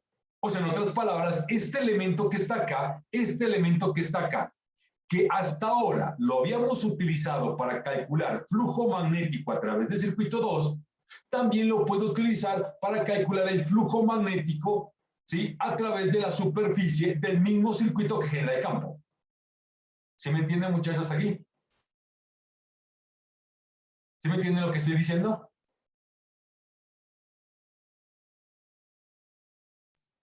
Sí, profe. Muy bien, ok. ¿Qué pasa si la corriente en el circuito 1 cambia en el tiempo? Pues si la corriente en el circuito 1 cambia en el tiempo, pues cambia el campo magnético. Y si cambia el campo magnético, cambia el flujo magnético a través del propio circuito. Y si cambia el flujo magnético a través del propio circuito, la ley de Faraday me está dando a entender que yo puedo inducir una FEM o una corriente en el propio circuito. ¿Sí se entiende? O sea, además de la corriente que está circulando en el circuito 1, esa corriente, ese cambio en el tiempo de esa corriente puede provocar que en el mismo circuito se induzca otra corriente en el mismo circuito. ¿Me entienden, muchachos, conceptualmente lo que está ocurriendo? Eso quiero saber si está claro. Por favor, miren, piénsenlo y quiero que me digan si entendieron lo que acabo de mencionar. ¿Me entienden lo que les dije? ¿O no? No, tranquilos, profe. muchachos, si no está claro, pregunten. ¿Sí me entendieron o no lo que les dije? Sí, profe. ¿Sí estamos claros? Entonces, si yo cambio el flujo magnético a través del circuito 1 debido a su propia corriente, yo puedo autoinducir una corriente en el circuito 1. Ahora sí, piensen en lo siguiente. Miren, imaginen que la corriente en el circuito 1 cambia en el tiempo, solamente que esa corriente aumenta. ¿En qué dirección debe circular la corriente autoinducida? Autoinducida. ¿En qué dirección? Piensen en lo que dice signo menos. ¿En qué En la dirección? misma, ¿no? ¿Seguro En que la misma. Si ustedes aumentan la corriente, aumentan el flujo a través del propio circuito. Pero recuerden lo que me dice la ley de Lenz, es que yo debo mantener la corriente inducida, debe ser tal que se mantenga constante el flujo magnético a través del circuito. Si ustedes colocan una corriente en la misma sentido de la corriente que genera el campo, entonces lo que van a provocar es un campo magnético también apuntando en la misma dirección del campo magnético original. ¿Sí? Eso no mantendría constante el flujo magnético. ¿Sí me entendieron por qué? Por ley de Lenz debe ser en sentido contrario, igual que Exactamente. Por ley de Lenz, entonces, si la corriente aumenta en el tiempo, y eso es responsable de que aumente el flujo magnético a través del circuito 1, la corriente inducida debe ser tal que mantenga el flujo constante. Por lo tanto, la corriente inducida debe ser opuesta a la corriente con la cual está circulando en el circuito. ¿Sí me entendieron? Ese concepto quiero saber si está claro. ¿Está entendido, muchachos? Sí, profe.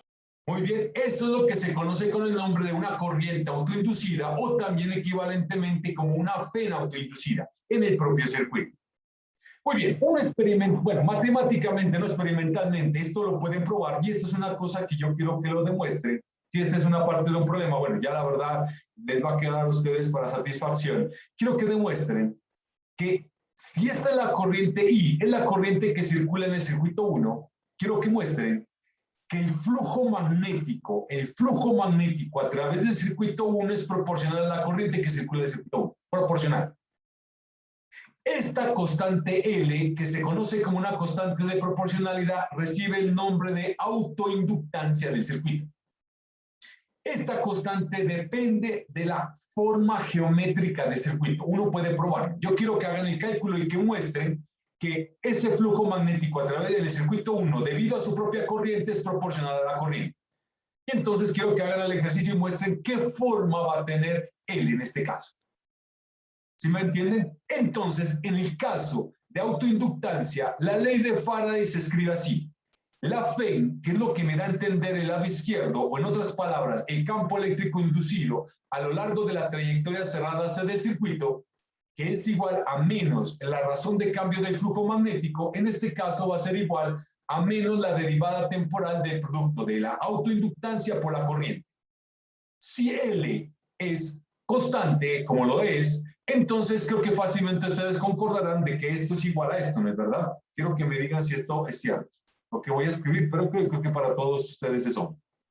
Esto va a ser igual simplemente a menos, entonces, a la autoinductancia, la derivada de la corriente que circula en el circuito en relación al tiempo. ¿Están de acuerdo? ¿Están de acuerdo con eso, muchachos? Sí, profe. ¿Estamos claros? Muy bien. Entonces, de esa manera es como se describe la ley de Faraday para la autoinductancia en el propio circuito. Pero pensando en este ejemplo que está acá, donde tengo el circuito 1 y tengo el circuito 2, ¿sí? Si yo calculo el flujo magnético a través del circuito 2, yo puedo mostrar que ese flujo magnético es proporcional a la corriente que circula en el circuito 1. ¿Sí? O sea, así como yo les pedí que mostraran de que el flujo magnético a través del circuito 1 es proporcional a la corriente que circula en el circuito 1, el flujo magnético a través del circuito 2 es proporcional a la corriente que circula en el circuito 1. Entonces uno escribe esto. El flujo magnético a través del circuito, miren, a través del circuito 2, que es lo que está escribiendo esta relación del lado izquierdo, es proporcional a la corriente que circula en el circuito 1. Este término que está acá, M12, es la constante de proporcionalidad y se conoce con el nombre de inductancia mutua entre los circuitos. Si esa constante depende no solamente de la geometría de los dos circuitos, sino también de la posición relativa entre los circuitos. ¿Está entendido? ¿Sí me entienden esas dos constantes que acabé de mencionar? Lo que es inductancia mutua y autoinductancia de los circuitos. ¿Sí me entendieron eso, muchachos? Sí, profe. Sí, profe. ¿Sí? ¿Está claro? Bueno, entonces otra parte, otro problema que sería bueno que ustedes lo hicieran, que demuestren que esta constante de proporcionalidad, que es la inductancia mutua, se escribe así. Miren. Esto que está acá se escribe así. Miren esto. Así se escribe. No puede probar lo que es así. ¿Sí? Eso se conoce con el nombre de fórmula de Neumann. Por favor, miren esa ecuación y quiero que me digan si lo que voy a escribir a partir de esa ecuación es cierto. ¿Será cierto esto?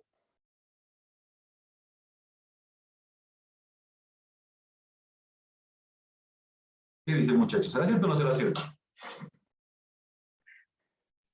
Sí, es cierto. Sí, es cierto, ¿no? Esa inductancia mutua, si me entienden, entonces tiene la característica de ser simétrica en los dos índices. Miren, voy a hacerles un pequeño ejercicio, miren. Entonces, miren lo que voy a hacer. Miren esto que está acá. Miren el circuito 1 y miren el circuito 2. De acuerdo a lo que acabé de escribir hace poquito, decía lo siguiente.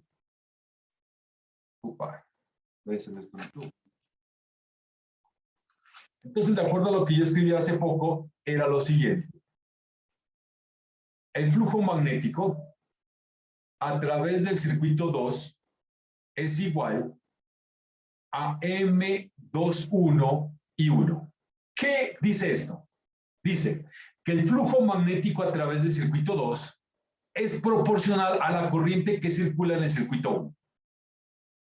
¿Sí me entienden, muchachos, eso? ¿Estamos claros? Sí, eso es lo que decía la ecuación de abajo, ¿cierto? Sí, profe. Muy bien, ahora piensen en lo siguiente. Imaginen que en el circuito 2 yo tengo una corriente. Imaginen que el circuito 1 no tiene corrientes, pero en el circuito 2 tengo una corriente. Esa corriente entonces la voy a denotar como siendo S2. Si esa es la corriente entonces que circula en el circuito 2, eso indica que yo puedo calcular el flujo magnético a través del circuito 1. Recuerden que en el circuito 1 estoy considerando que no hay corriente. ¿Cuánto vale el flujo magnético a través del circuito 1? Entonces yo lo voy a denotar así. 1 es igual a M12 y sub 2. ¿Están de acuerdo con esa ecuación que escribo ahora? ¿Sí concuerdan, muchachos? ¿Entendido lo que me dice la segunda ecuación? Sí, profe. Muy bien. Pregunta, ¿qué pasa si I1 es igual a I2? ¿A qué conclusión creen que ustedes van a llegar o pueden llegar? Mirando las dos ecuaciones que acabo de escribir.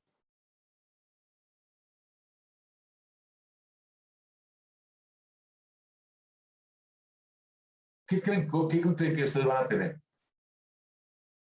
Que el flujo 1 es igual al flujo 2. Muy bien, exactamente. Dada la simetría que yo tengo en la inductancia mutua, si yo afirmo que las corrientes que circulan en los dos circuitos llegan a ser iguales, entonces eso me va a garantizar que el flujo magnético a través de los dos circuitos es exactamente la misma, a pesar, ¿sí?, de que los dos circuitos tengan geometrías distintas. Si me hago entender, lo único que yo necesitaría en este caso, es que las corrientes sean iguales. ¿Entendida esa conclusión, muchachos? ¿Está claro hasta acá? ¿Sí me entienden, muchachos, hasta aquí?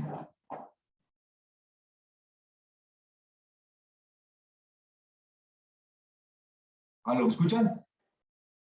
Sí, profe. Muy bien, yo voy a hacer un pequeño ejercicio para salir un poco de toda esta teoría con el propósito de poder compactificar todas las cosas que hemos visto. Entonces, miren lo que dice el problema. Es un problema bastante sencillo, pero creo que nos me permitirá entender muchas cosas de las que hemos visto. Dice, un pequeño circuito de radio A, acá hasta arriba está el circuito de radio A, se encuentra a una distancia Z por encima del centro, bueno, aquí es del, me di cuenta, del centro de un gran circuito de radio B. ¿Cómo se indica en la figura? Tengo dos circuitos, el circuito A y el circuito B, de radio A y de radio B. Solo que el circuito de radio A está a una distancia Z del circuito de radio B. El plano, los dos son círculos, y los planos de los círculos van a ser paralelos. ¿Entendido? ¿Sí? Y la característica es que los ejes de los círculos van a coincidir. ¿Me comprenden, muchachos, el dibujito que tengo acá? ¿Sí me entendieron? Sí, profe. Muy bien. ¿Qué me dice la primera parte del problema? Dice, suponga que una corriente I circula en el circuito grande. Encontrar el flujo magnético a través del circuito pequeño. El circuito pequeño se lo considera tan pequeño que se puede asumir el campo magnético que lo atraviesa aproximadamente constante. ¿Sí? Entonces, imaginen que a través del circuito grande circula una corriente. Esa corriente entonces establece un campo magnético. Las líneas de campo magnético atraviesan el circuito pequeño. En la primera aproximación dice que ese circuito es tan pequeño que yo puedo considerar que el campo magnético es aproximadamente constante a través de este circuito. Entonces quiere que lo calcule. ¿Me entienden esa primera parte del problema? ¿Todos? ¿Todos me entendieron, muchachos?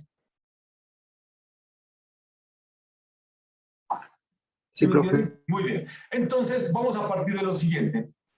Aquí está dibujado el circuito grande. Tiene radio B. Recuerden que la fórmula general, a partir de la cual yo calculo el campo magnético del circuito grande, es dado por la ley de Biot-Savart, que es esta ecuación que está aquí.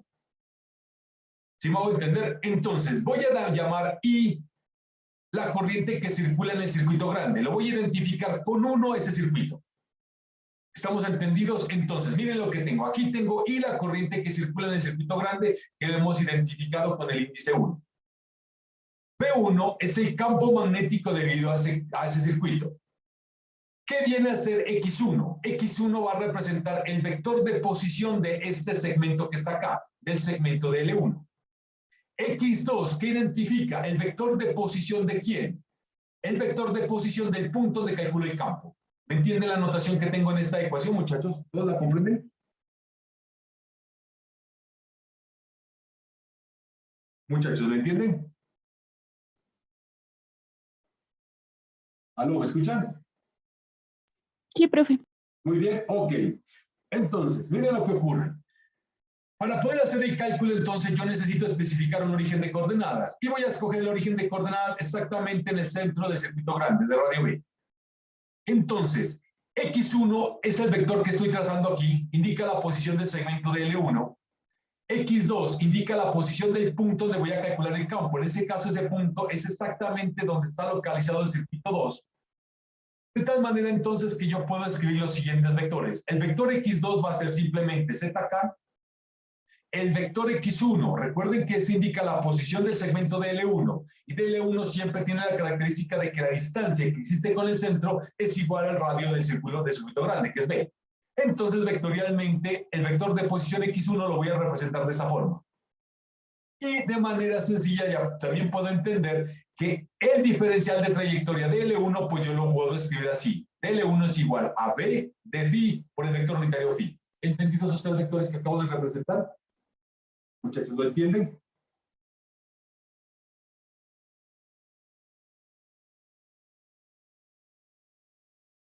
¿Muchos lo entendieron? Sí, profe.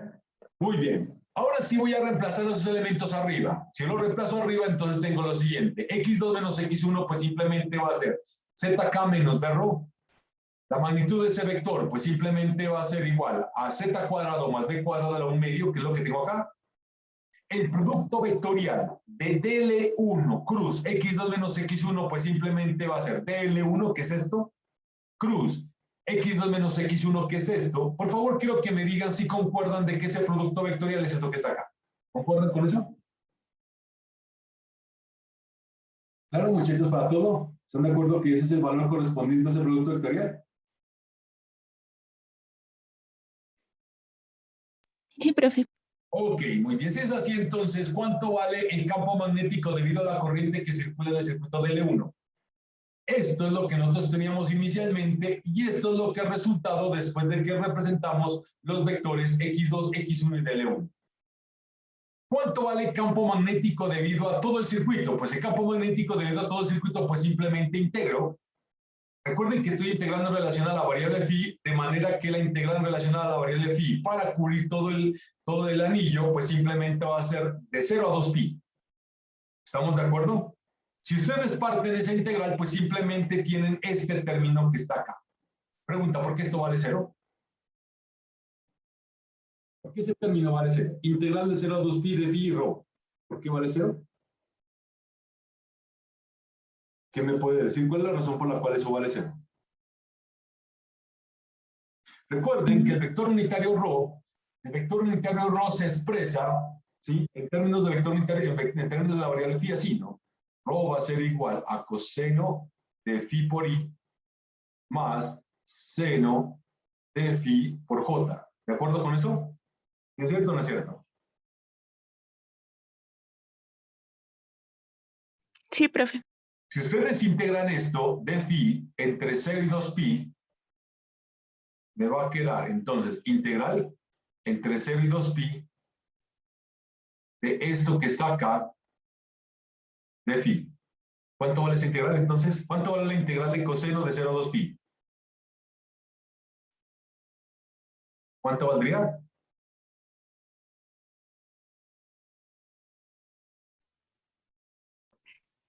Cero.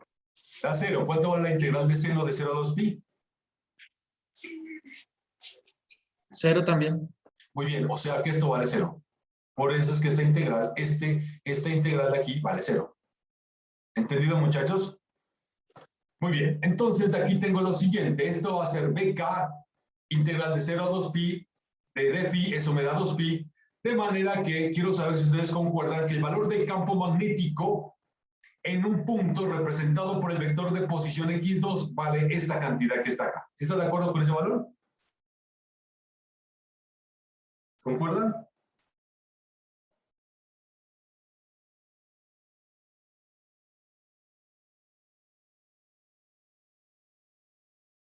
Muchachos, ¿concordaron? Sí, profe. Muy bien, listo.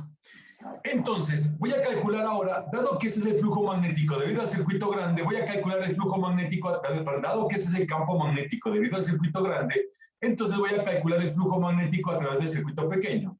Entonces, esto denotará el flujo magnético a través del circuito pequeño y eso lo calcularé así. ¿Ok? Entonces, aquí voy a reemplazar exactamente el valor del campo magnético, ¿sí? En un punto que coincide con el eje de simetría. Por favor, quiero que me digan si el diferencial del área asociada al circuito pequeño es esto. Por favor, miren este dibujo que está acá arriba, miren el dibujo que tengo acá, miren esto que está acá. Yo sé que aquí el campo magnético está orientado así está orientado el campo magnético. ¿Sí? Este es el campo magnético, esto es lo que hemos llamado 1 y esto llamado 2. Entonces, este es el circuito 1. Esto que está acá es lo que hemos llamado el circuito 1. Esto que está acá es el circuito 2. ¿Sí me entienden? Esto que está acá es lo que hemos identificado como siendo el campo magnético debido al circuito 1. Este punto exactamente es un punto en el eje de simetría de los dos anillos. ¿Están de acuerdo con eso? ¿Sí está claro, muchachos? Sí, profe. Muy bien. Pregunta, un diferencial de área que está sobre el circuito 2, ¿cómo lo escribo? ¿Cómo creen que lo voy a escribir? Coordenadas polares. Recuerden que el diferencial de área se caracteriza por ser un vector, ¿no? No olviden que este diferencial de área, por ejemplo, DA2, quieren, llamémoslo así, DA2, que es el diferencial de área asociado al circuito 2, tiene que ser representado como vector. ¿Cómo yo lo escribiría vectorialmente eso? Necesitan un vector normal a esa superficie. ¿Cómo lo dibujaría el vector normal? Si Hacia arriba. ese disco está exactamente coincide con el plano del disco de B, de radio B. ¿Cómo sería el vector unitario que define ese disco? K unitario. ¿Cuál? En K unitario. En principio usted puede colocarle K, ¿no? K. Ese es un vector normal. En este caso K está apuntando para arriba. Pero alguien me decía, y bueno, pues yo también tengo menos K, ¿no? Ese también es un vector normal a esa superficie, ¿no es cierto? ¿Todos concuerdan con eso? ¿Sí está claro? O sea, Sí. tanto K como menos K son vectores normales a la superficie del disco de radio A. Solo que, ¿por qué yo voy a escoger K en lugar de menos K? Lo voy a escoger porque si escojo el valor de K, eso me garantizará que el flujo termine siendo positivo. ¿Sí me hago entender, muchachos? ¿Por qué escojo el valor de K?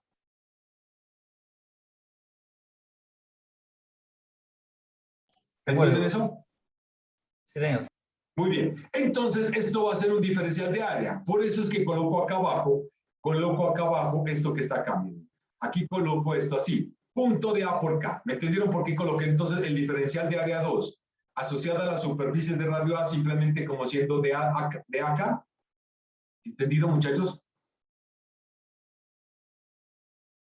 Sí, profe. Muy bien. Por favor, ahora sí quiero que entendamos la aproximación que me da el problema. Dice, el circuito pequeño se lo considera tan pequeño que se puede asumir el campo magnético que lo atraviesa como siendo aproximadamente constante. Por favor, pongan esto. Ten en cuenta que el campo magnético hasta ahora depende de la distancia que hay desde el centro del disco de radio B hasta el centro del disco de radio A. ¿Sí me hago entender? Muy bien. Si ustedes cambian el punto y no coinciden con el punto de simetría, sino, por ejemplo, coinciden, por ejemplo, como esto, que está acá, ustedes fácilmente ya entenderán de que X2, que es el vector de posición donde ustedes calculan el campo, debido al circuito 1, ya tiene que ser diferente de ZK en esos dos puntos. ¿Están de acuerdo con eso, muchachos? ¿Sí me entienden eso que acabo de escribir ahí? X2. ¿Sí estamos claros? Sí, señor. Muy bien. Pero si yo afirmo que el circuito 2 es tan pequeño en relación al circuito 1, entonces yo puedo decir que este punto que está aquí y este punto que está acá terminan siendo muy próximos al centro del disco de radio A. Entonces, calcular el campo magnético en el centro es aproximadamente igual a calcular el campo magnético en cualquier punto sobre la superficie del disco de radio A. ¿Sí me entendieron ahora qué es lo que significa la aproximación que me está dando el problema? Cuando dice que el campo magnético es constante. Sí, profe. Muy bien, entonces, en este caso, este término que está aquí en la integral, este término, miren, que depende de z, si ustedes se dan cuenta, ese término que depende de z, pues yo lo puedo sacar de la integral completamente. De tal manera que ahora todo se reduce a calcular es el área de la superficie 2, o sea, el área del disco de radio A. Eso es lo que me está midiendo esa integral. Sí, esta integral me está midiendo exactamente lo que digo. ¿Cuánto vale el área del disco de radio A? Pues simplemente vale pi por radio cuadrado. ¿De acuerdo, muchachos, con eso? ¿Sí está claro? Sí, profe. Muy bien. Ahora sí observen esto. Si ustedes organizan esto, den cuenta que el valor de la integral termina siendo esto. Si ustedes organizan esto, queda dado como esta cantidad que está aquí. ¿Sí están de acuerdo con eso? ¿Sí lo entienden? Sí, profe, de acuerdo. Muy bien. ¿Qué es lo que me da a entender ese resultado? Ese resultado me da a entender lo siguiente. Esto que está aquí es el flujo a través del disco pequeño, ¿no es verdad? Y des en cuenta de que ese flujo es proporcional a la corriente que circula en el circuito grande. O sea, el flujo a través del circuito pequeño, escribámoslo así, el flujo a través del circuito pequeño, coloquémoslo acá, flujo a través del circuito pequeño, que es lo que hemos identificado como esto, es proporcional a la corriente que circula en el circuito grande. Recuerden que la constante de proporcionalidad entonces me permite escribir la ecuación de esta forma. Esto va a ser igual a M21I. ¿Qué nombre es que recibía esta cantidad que está acá? Pues esa cantidad que está ahí es lo que nosotros habíamos denotado como siendo, o habíamos identificado como siendo la inductancia mutua entre los circuitos. Entonces, en este cálculo me permite establecer que la inductancia mutua entre esos dos circuitos, pues simplemente es dado por esta cantidad que está acá. Esta cantidad que está acá. ¿Entendieron ahora? ¿Sí me entendieron, muchachos? Sí, profe. Muy bien, o sea, este y el resultado es lo que ustedes obtendrían si ustedes calculan este integral que está acá, esta. Si ustedes calculan ese integral es lo que ustedes obtendrían a partir del resultado que acabé de derivar, solo que yo lo hice de una manera mucho más sencilla. Pero me entienden, muchachos, qué es lo que acabo de obtener, ¿sí me entienden? ¿Está claro hasta aquí? ¿Preguntas?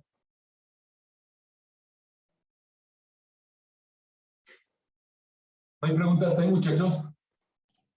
No, No, por ahora. profe. Ok, bien. Ahora la segunda parte del problema dice lo siguiente. Bueno, aquí se los voy a dejar anunciando para que ustedes lo revisen. Dice, suponga ahora que la corriente I circula en el circuito pequeño. Encontrar el flujo a través del circuito mayor. Se considerará el circuito pequeño como si este fuera un dipolo magnético. Entonces, miren, ahora ustedes cambiaron. Antes tenía la corriente en el circuito 1 y calculaba el flujo magnético a través del circuito 2. Ahora yo tengo la corriente en el circuito 2 y voy a calcular el flujo magnético a través del circuito 1. ¿Sí me entendieron? ¿Estamos claros? ¿Sí me entienden? Muy bien. El problema me dice lo siguiente. Me dice que el circuito 1 es tan pequeño, perdón, el circuito 2 es tan pequeño que yo lo puedo interpretar como si este fuera un dipolo magnético. Una pregunta, ¿a un dipolo magnético qué parámetro lo caracteriza? De acuerdo a lo que aprendimos de campos magnéticos. ¿Qué elemento es lo que caracteriza un dipolo magnético? El momento magnético. El momento dipolar magnético. Entonces, ustedes recuerden que si yo tengo un dipolo magnético, a todo dipolo magnético le puedo asociar esta cantidad, M. M definida como el momento dipolar magnético y se calcula simplemente como I por A. A es el área. ¿Cómo defino el vector área asociado a un dipolo magnético? Pues el vector área lo defino. Teniendo en cuenta la orientación de la corriente, simplemente sigo la regla de la mano derecha. El pulgar me va a indicar la dirección del vector área y por lo tanto la dirección del momento dipolar magnético. Entonces quiero que miren lo siguiente. Voy a dibujar ese dipolo como lo tengo acá, así. Imaginen que acá tengo el circuito de radio pequeño. Lo voy a intentar dibujar así. Imaginen que va a ser este. Entonces lo voy a intentar centrar. Pregunta. Para que el momento dipolar magnético se oriente de esa forma, ¿en qué sentido creen que debe orientarse la corriente? En sentido horario o antihorario. Horario siendo hacia acá, hacia arriba, y antihorario siendo hacia abajo. Antihorario, profe. Muy bien, antihorario. En ese sentido debe orientarse entonces la corriente asociada al circuito de radio A. Muy bien. ¿Cómo calculo el potencial? Recuerden que el circuito de radio A lo he identificado como 102. Entonces, de esta manera, yo voy a identificar el vector de polarización asociado a ese circuito. Y nosotros mostramos que el vector de polarización asociado a un dipolo magnético está calculado de esta manera. ¿Sí recuerdan eso, muchachos, cómo llegué a ese resultado? ¿Sí están de acuerdo? ¿Entendido, muchachos, hasta aquí? Sí, profe, de acuerdo. Ok. Por favor, quiero que me digan si esta ecuación la puedo escribir como esta. ¿Será cierto o no será cierto? Aquí en este caso, pues creo que es obvio, debía haber escrito esto, ¿no? Debía haber escrito una cosa así, ¿no? Y una vez en esa ecuación debía haber escrito que la magnitud del vector de posición, pues simplemente va a ser R, ¿sí? Donde, aquí, ¿qué estoy haciendo acá?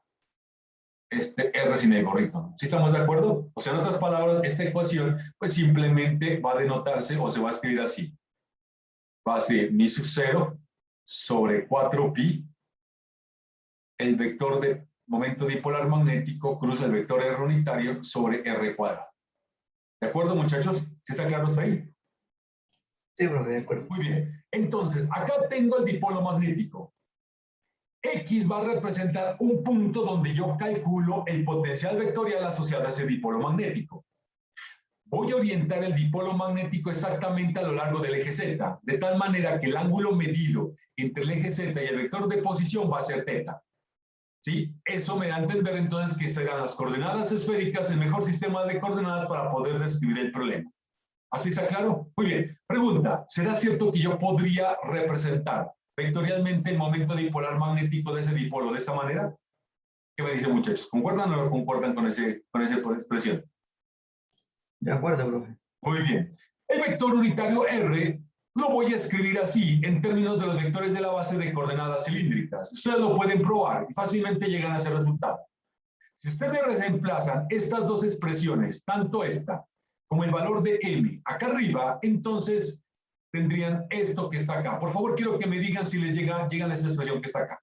Miren, sigan los cálculos. Y quiero que me digan si concuerdan con la expresión que acabé de deducir. Sí, profe, de acuerdo. ¿Todos concuerdan, Sí, profe. muchachos? ¿Alguien tiene una pregunta hasta ahí? Bueno, la verdad no tiene mucho misterio, ¿cierto? Lo interesante de haber llegado a esa expresión es lo siguiente, lo que aparece en la siguiente línea. Lo que aparece en la siguiente línea me da a entender esto. Me dice que el potencial vectorial solamente tiene simetría, o sea, tiene dirección a lo largo del vector unitario phi. El vector unitario phi. Esto que está multiplicando el vector unitario phi, que es exactamente este término, es lo que llamaríamos la componente de ese vector. Pero si ustedes miran la forma funcional, se dan cuenta de que esa componente depende de dos variables, la variable R y la variable θ. ¿Me entendieron? ¿Sí están de acuerdo con eso, muchachos, que acabo de escribir ahí? Sí, profe. Muy Sí, bien. profe. ¿Cómo calculo el campo magnético correspondiente al dipolo? Pues en ese caso parto de la versión general. Esto es lo que interpretaremos como siendo el campo magnético debido a ese dipolo magnético. Va a ser el rotor de ese potencial vectorial. Cuando ustedes coloquen ese rotor, entonces van a tener que representar el rotor en coordenadas esféricas. Recuerden que ese rotor en coordenadas esféricas depende de las derivadas en relación a R, de las derivadas en relación a θ y depende de las derivadas en relación a phi. ¿Sí? Pero no olviden de que este elemento que está acá, este potencial vectorial, solamente tiene componente phi y que el coeficiente asociado a ese vector solamente depende de R y θ. Entonces yo les dejo como ejercicio que demuestren que para este potencial vectorial y con la representación del rotor en coordenadas esféricas, las únicas componentes relevantes son estos términos que están acá. Esto es lo único que sobrevivirá del rotacional de este tipo de potencial vectorial que tiene componente en phi y que su componente depende de R y θ. Entonces para ello les recomiendo que utilicen la representación del operador rotor en coordenadas esféricas. ¿Qué es lo que voy a hacer aquí entonces con este resultado? Pues con este resultado simplemente voy a reemplazar la expresión correspondiente a la componente phi del potencial vectorial, que es lo que aparece acá adentro, y quiero que me digan si concuerdan que el resultado final va a ser este. Sigan los cálculos. Quiero que me digan si el resultado final es este que está aquí. ¿Será cierto o no será cierto? Sí, profe, de acuerdo. ¿Están de acuerdo? Muy bien. Entonces ya tengo cuánto vale el campo magnético. Como ya conozco cuánto vale el campo magnético, ¿debido a quién? Debido al dipolo, ahora sí voy a calcular el flujo magnético a través del disco de radio B. Entonces, ahora sí voy a hacer esto que está acá. Miren, por favor, pónganle mucho cuidado a este gráfico. Esto que está acá representa, el dibujito que está acá, esto que está acá es el dipolo. El momento dipolar magnético está orientado así. ¿De acuerdo? Esto que está acá arriba el primer círculo que está acá arriba representa al anillo de radio B. ¿Sí me entienden lo que estoy diciendo, muchachos? ¿Sí me entienden eso, muchachos? Sí, profe. Muy bien, por favor pónganle cuidado a lo que voy a decir. Entonces, inicialmente, si yo tengo un anillo de radio B, yo podría a primera impresión entender que la superficie generada por ese anillo de radio B es el disco. ¿Todos concuerdan con eso? ¿Sí están de acuerdo con eso, muchachos, que tengo ahí? Sí, profe. Muy bien, observen lo que voy a decir. Pero una cosa que yo aprendí es lo siguiente, que si yo tengo una trayectoria cerrada, esa trayectoria cerrada no me genera una única superficie abierta. ¿Qué quiere decir? Miren, si ustedes miran el anillo, además del disco, que es la primera impresión que yo entiendo, que es la superficie que genera, esa trayectoria cerrada podría también generar un cascarón semiesférico de radio R. ¿Sí me entienden esta otra curva que tengo acá arriba? Esta curva que está acá. O sea, la misma trayectoria cerrada C podría ser generadora de dos superficies. Podría ser el disco y podría ser ¿quién? Podría ser también ese cascarón esférico que lo llamo de radio R. ¿Sí me entienden, muchachos, hasta acá? Sí, profe. ¿Todo lo comprendieron? Sí, profe. ¿Estamos claros? ¿Cuál es la ventaja entonces de tener ahora esa superficie? El flujo magnético, ¿cómo lo interpreto? El flujo magnético lo interpreto como siendo las líneas de campo que atraviesan una superficie. Si ustedes se dan cuenta, las líneas de campo que atraviesan el disco son las mismas líneas de campo que atraviesan la superficie del cascarón. O sea, calcular el flujo magnético a través del disco es lo mismo que calcular el flujo magnético a través del cascarón. ¿Me entendieron eso, muchachos? ¿Están de acuerdo con eso? Sí, profe. Muy bien. Si ustedes se dan cuenta aquí, este vector de campo magnético depende de dos vectores unitarios, el vector unitario R y el vector unitario θ. El problema con considerar el flujo a través del disco es que el vector normal a esa superficie, ¿cómo lo interpreto? ¿Cómo lo describiría? ¿Qué vector normal yo utilizo para representar el vector normal a la superficie del disco? Y que yo utilizo para representar el diferencial de área asociado a ese disco. ¿Cómo lo representaría ese vector normal a esa superficie? ¿Qué vector normal utilizarían? Era unitario. ¿El del disco? Al del disco, no, ahí sería K unitario, ¿no? Exactamente, el del disco sería K. De tal manera que recuerden que cuando ustedes calculen el flujo, ustedes van a tener que calcular una cosa así, ¿no? Van a tener que calcular esto así. El flujo magnético, entonces saben que esto está calculado así. Entonces, el flujo magnético a través de el disco de radio B, que lo llamamos Φ1, va a ser igual, entonces, integral de superficie de B2 X punto de área 1, ¿no? Solo que si ustedes consideran como superficie el disco de área 1 es igual a dA multiplicado por el vector unitario K. ¿De acuerdo, muchachos, con eso? ¿Sí están claros? Sí, profe. Muy bien. Pero como yo aprendí que el flujo a través del disco es el mismo flujo que a través del cascarón, es mucho más fácil calcular el flujo a través del cascarón. ¿Por qué? Porque a través del cascarón el diferencial de área pues simplemente se escribe de esta manera. ¿Concuerdan con esto que es el diferencial de área a través de ese cascarón? Sí, profe. Muy bien, ok. Yo he dicho que el cascarón tiene radio R. ¿Cómo lo calculo ese radio R? Recuerden que, dada la forma que estoy colocando del cascarón, el radio R es exactamente la misma distancia o el mismo radio que yo tendría si yo coloco esto así, ¿no? De aquí hasta acá. ¿Esto no es el mismo radio R? ¿Qué es lo que acabo de dibujar acá? ¿No es el mismo radio R?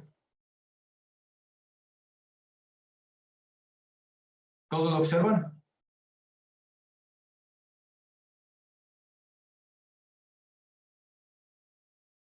Muchachos, ¿se dan cuenta?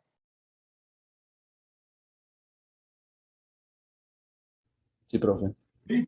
Y ustedes se dan cuenta que ese radio R lo puedo calcular en términos del radio del anillo y en términos de Z, que es la distancia que existe entre el disco de radio A y el disco de radio B.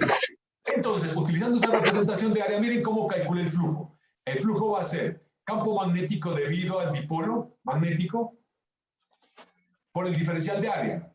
Y esto se traduce a esta expresión que está acá. Por favor, quiero que me digan si ese resultado termina dando esa cantidad que está acá. ¿Sí les daría eso, muchachos?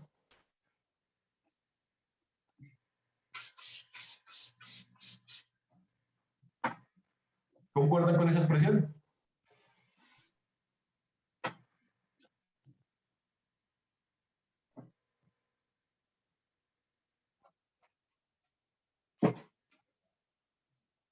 Muchachos, ¿sí están de acuerdo con ese valor? Sí, ahí queda, profe. ¿Sí? ¿Quién tiene ese teta prima? Pues teta prima es lo que estoy colocando aquí en este gráfico. Teta prima es el ángulo que existe entre el eje Z y la línea que representa la coordenada R. Si me hago entender, el radio R. Entonces, si ustedes miran cuánto vale seno de teta prima, pues seno de teta prima es lo que estoy escribiendo como siendo B sobre R. Y R, pues es lo que tenemos como siendo B cuadrado más Z cuadrado a la 1/2. Entonces, si ustedes reemplazan seno de teta prima por esta cantidad que está acá arriba, entonces quiero que me digan si concuerdan con esta expresión. A ver, sigan los cálculos. ¿Están de acuerdo con eso?